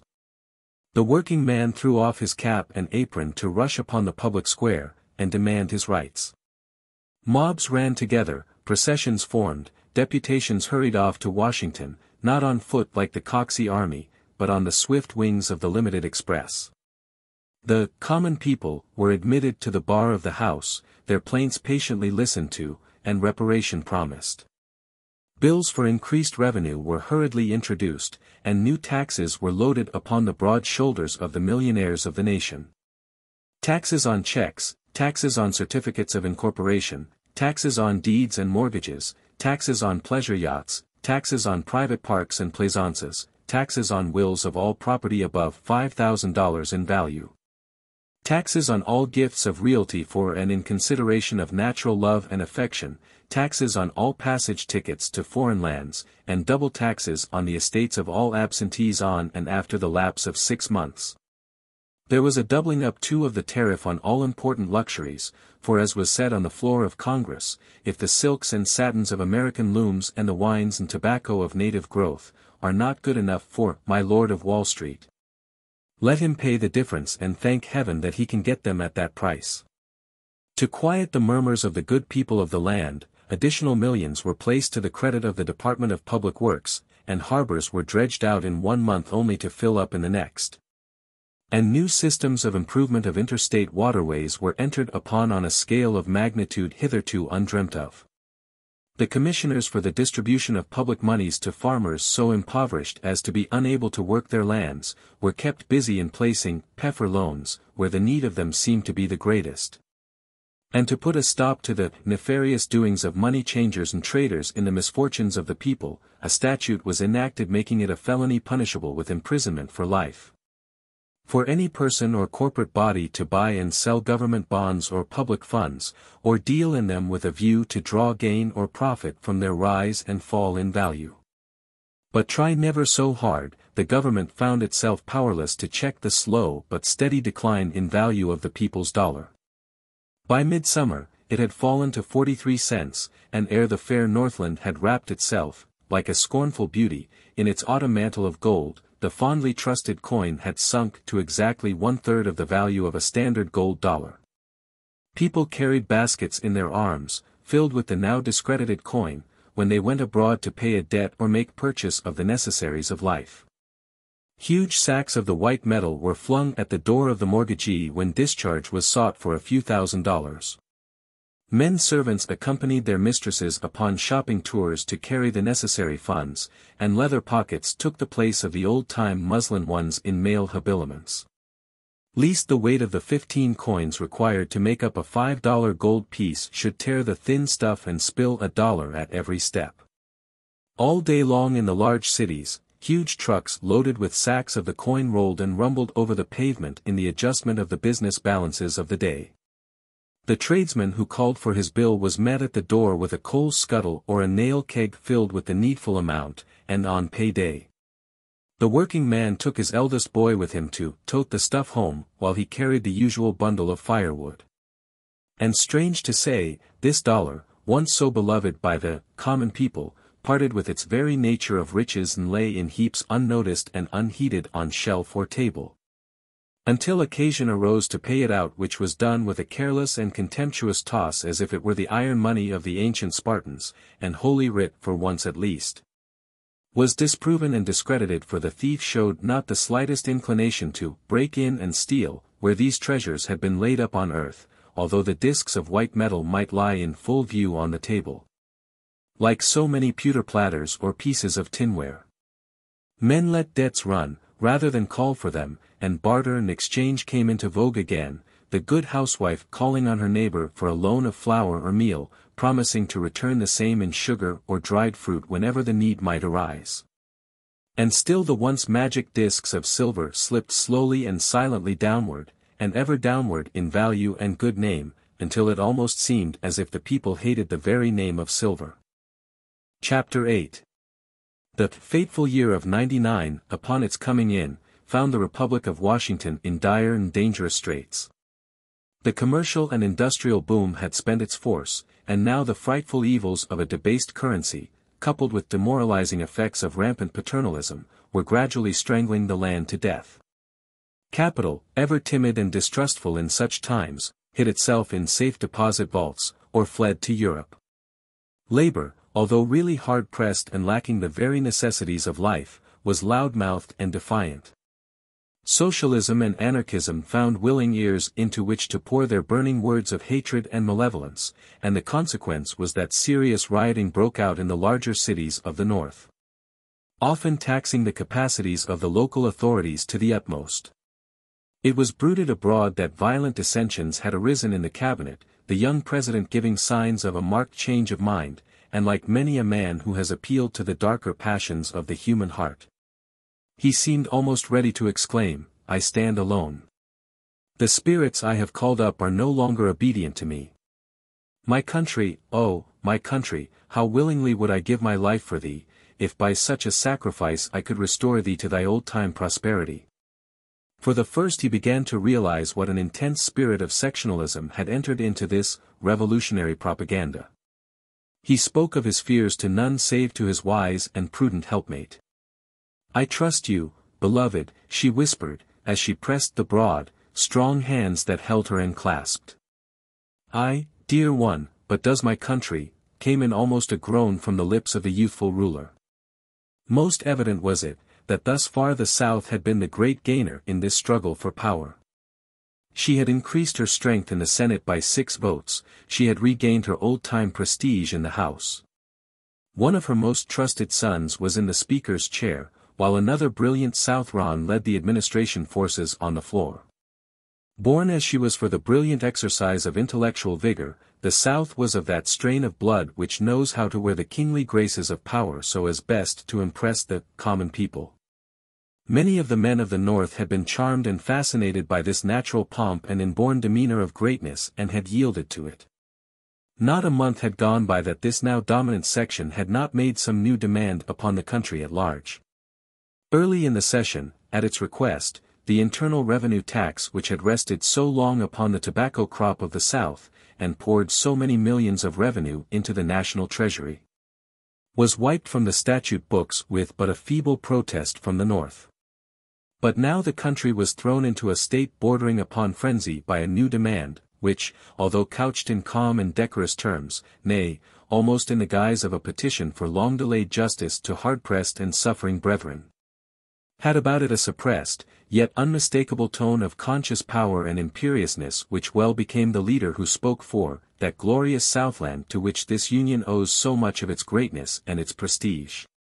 Said he, "Mr. Speaker, for nearly 30 years our people, although left impoverished by the conflict of the states, have given of their substance to salve the wounds and make green the old age of the men who conquered us. We have paid this heavy tax, this fearful blood money unmurmuringly. You have forgiven us for our bold strike for liberty that God willed should not succeed.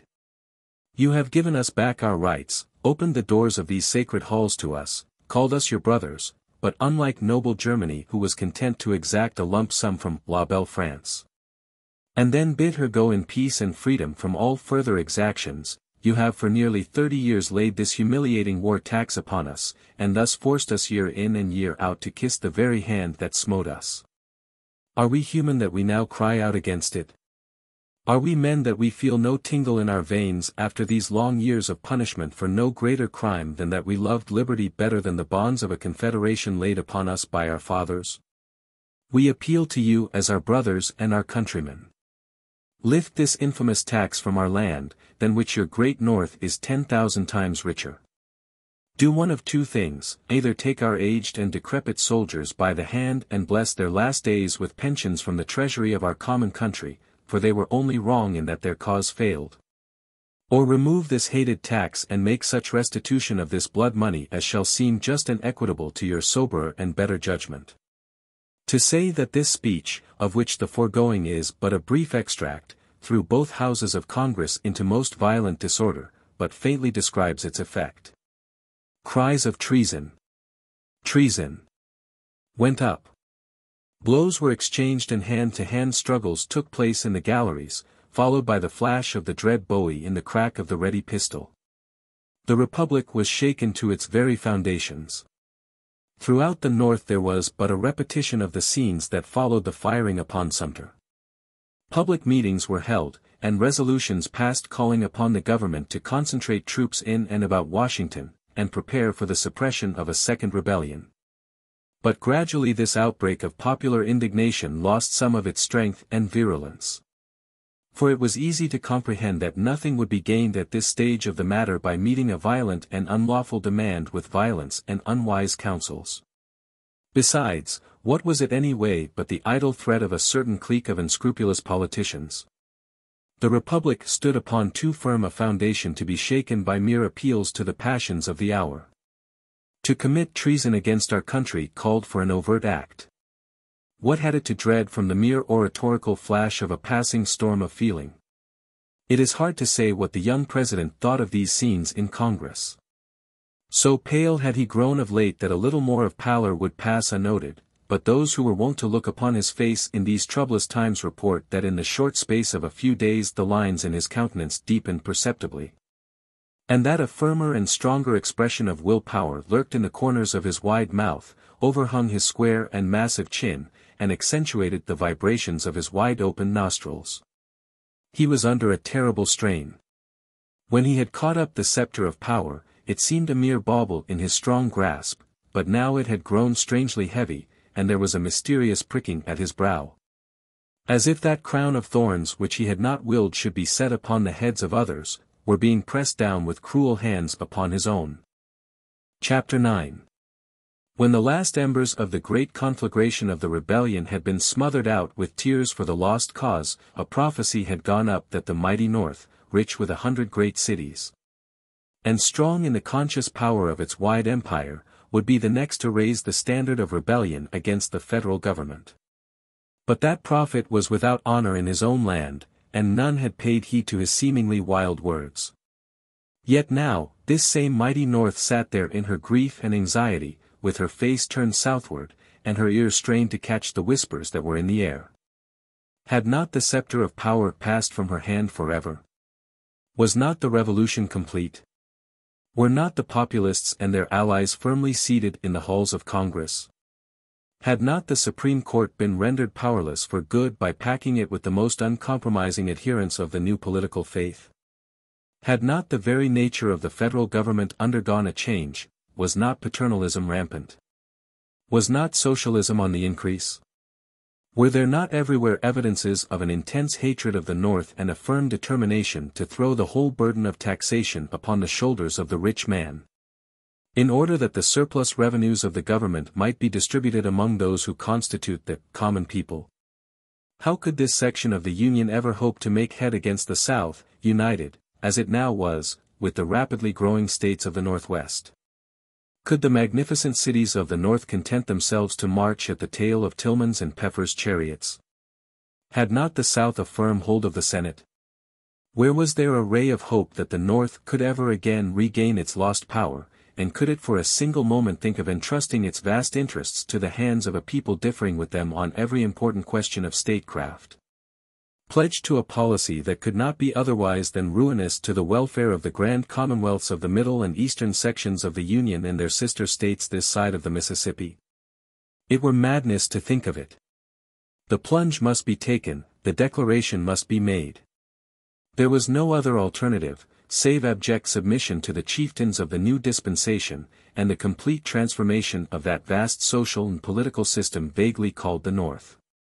But this revolution within a revolution would be a bloodless one, for there could be no thought of coercion, no serious notion of checking such a mighty movement. It would be in reality the true republic purging itself of a dangerous malady, sloughing off a diseased and gangrened member, no more, no less.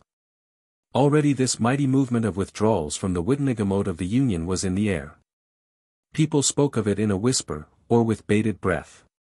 But as they turned it over and over in their minds, it took on shape and form and force, till at last it burst into life and action like Minerva from Jupiter's brain, full-fledged, full-armed, full-voiced and full-hearted.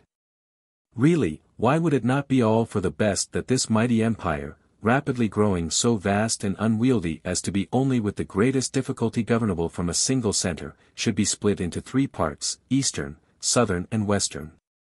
Now that it may be done without dangerous jar or friction. The 3 republics could be federated for purposes offensive and defensive, and until these great and radical changes could be brought about there would be no great difficulty in devising living terms. For immediately upon the declaration of dissolution, each state would become repossessed of the sovereign powers which it had delegated to the federal government. Meanwhile the fateful year 99 went onward toward its close. The whole land seemed stricken with paralysis, so far as the various industries were concerned, but, as it is wont to be in such times, men's minds were supernaturally active. The days were passed in the reading of public prints, or in passing in review the weighty events of the hour. The North was only waiting for an opportunity to act. But the question that perplexed the wisest heads was, how and when shall the declaration of dissolution be made, and how soon thereafter shall the North and the states in sympathy with her withdraw from the Union, and declare to the world their intention to set up a republic of their own, with the mighty metropolis of New York as its social, political and commercial center and capital? As it came to pass, the North had not long to wait. The 56th Congress, soon to convene in regular session in the city of Washington, was even more populistic and socialistic than its famous predecessor, which had wrought such wonderful changes in the law of the land. Showing no respect for precedent, no reverence for the old order of things. Hence all eyes were fixed upon the capital of the nation, all roads were untrodden, save those which led to Washington. Chapter 10. Again Congress had refused to adjourn over for the holidays. The leaders of the administration forces were unwilling to close their eyes, even for needful sleep, and went about pale and haggard, startled at every word and gesture of the opposition, like true conspirators, as they were. For the federal troops had been almost to a man quietly removed from the capital and its vicinage, lest the president in a moment of weakness, might do or suffer to be done some act unfriendly to the reign of the common people. Strange as it may seem, there had been very little note taken by the country at large of the introduction at the opening of the session of an act to extend the pension system of the United States to the soldiers of the Confederate armies, and for covering back into the various treasuries of certain states of the Union, such portions of internal revenue taxes collected since the readmission of said states to the Federal Congress, as may be determined by commissioners duly appointed under said act.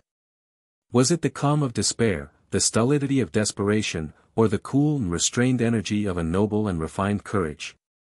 The introduction of the act, however, had one effect. It set in motion toward the national capital, mighty streams of humanity, not of wild-eyed fanatics or unshaven and unkempt politicasters and Bezonians, but of soberly clad citizens with a business-like air about them. Evidently men who knew how to earn more than enough for a living, men who paid their taxes and had a right to take a look at the public servants, if desire so moved them.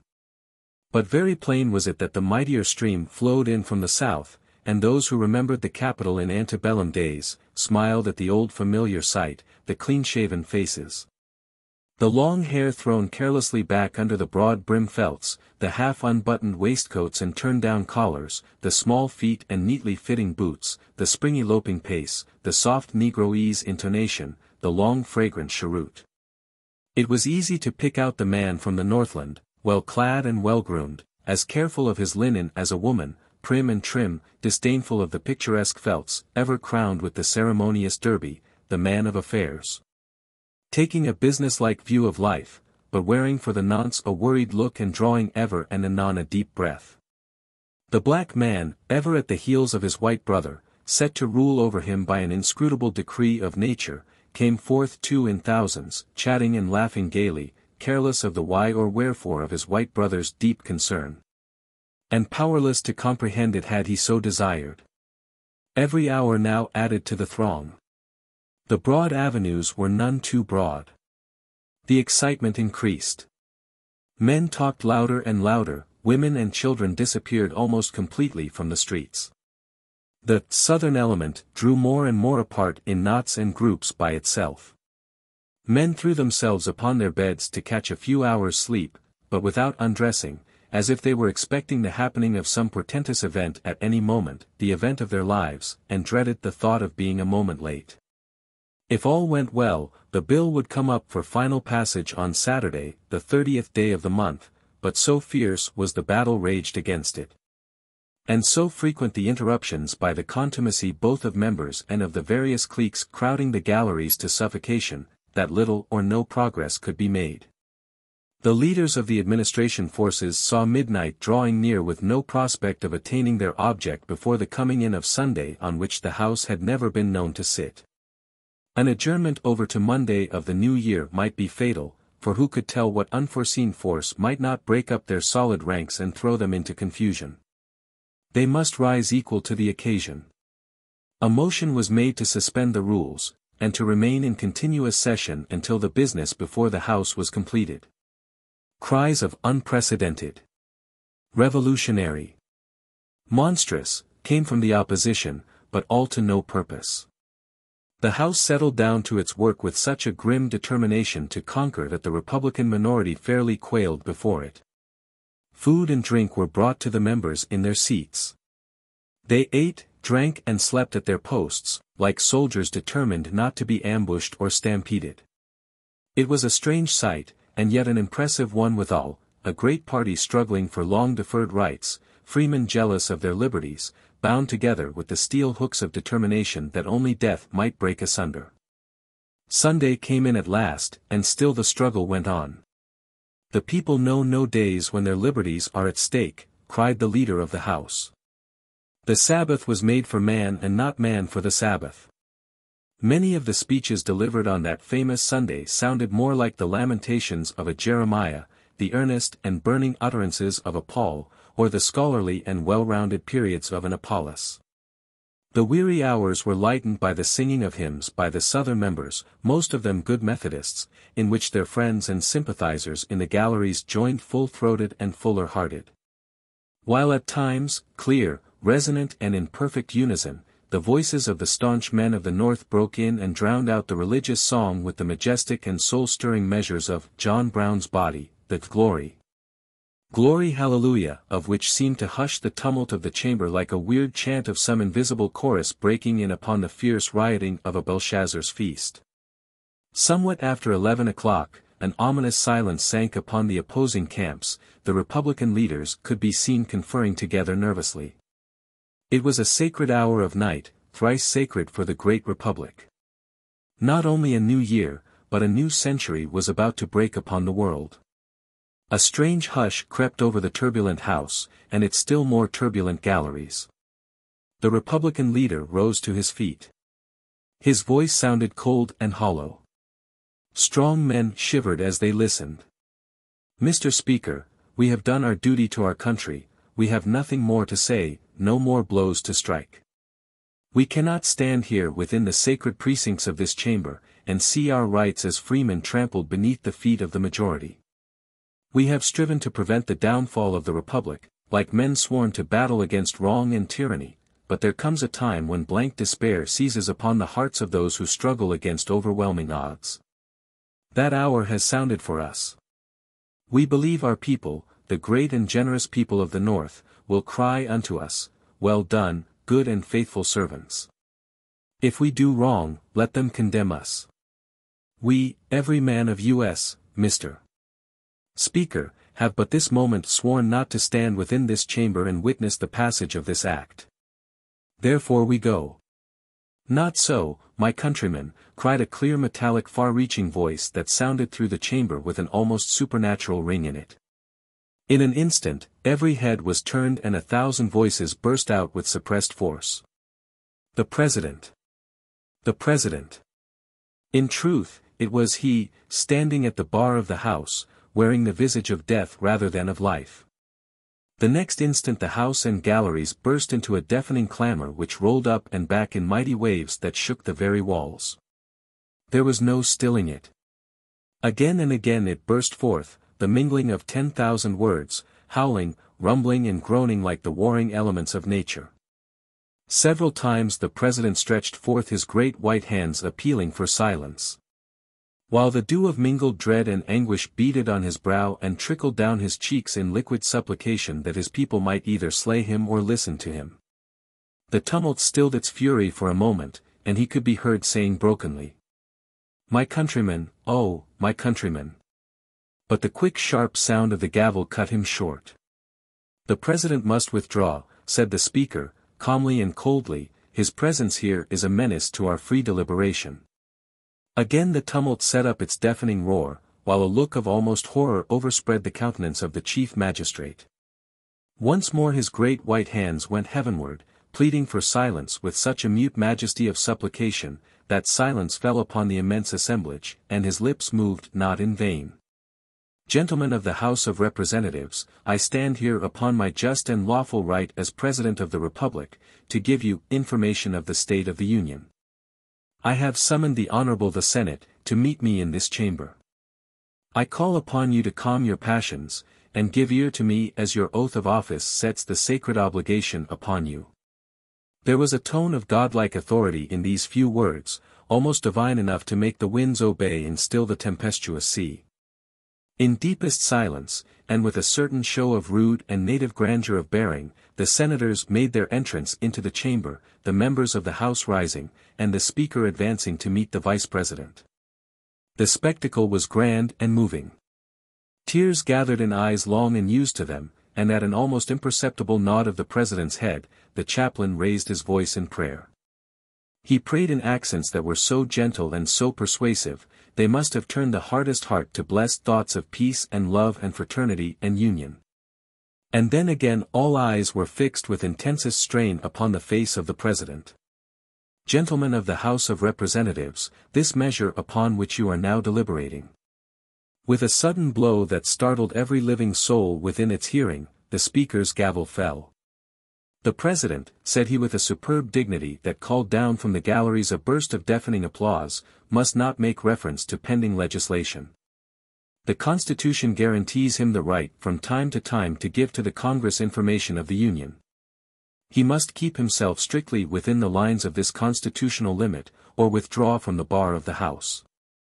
A deadly pallor overspread the face of the chief magistrate till it seemed he must sink then and there into that sleep which knows no awakening, but he gasped, he leaned forward, he raised his hand again imploringly, and as he did so, the bells of the city began to toll the hour of midnight. The new year, the new century was born, but with the last stroke, a fearful and thunderous discharge as of 1,000 monster pieces of artillery, shook the capital to its very foundations, making the stoutest heart stand still, and blanching cheeks that had never known the coward color. The dome of the Capitol had been destroyed by dynamite. In a few moments, when it was seen that the chamber had suffered no harm, the leader of the House moved the final passage of the act. The President was led away, and the Republican senators and representatives passed slowly out of the disfigured Capitol, while the tellers prepared to take the vote of the House. The bells were ringing a glad welcome to the new century, but a solemn tolling would have been a fitter thing, for the Republic of Washington was no more. It had died so peacefully, that the world could not believe the tidings of its passing away. As the dawn broke cold and gray, and its first dim light fell upon that shattered dome, glorious even in its ruins, a single human eye, filled with a gleam of devilish joy, looked up at it long and steadily. And then its owner was caught up and lost in the surging mass of humanity that held the Capitol girt round and round. The end.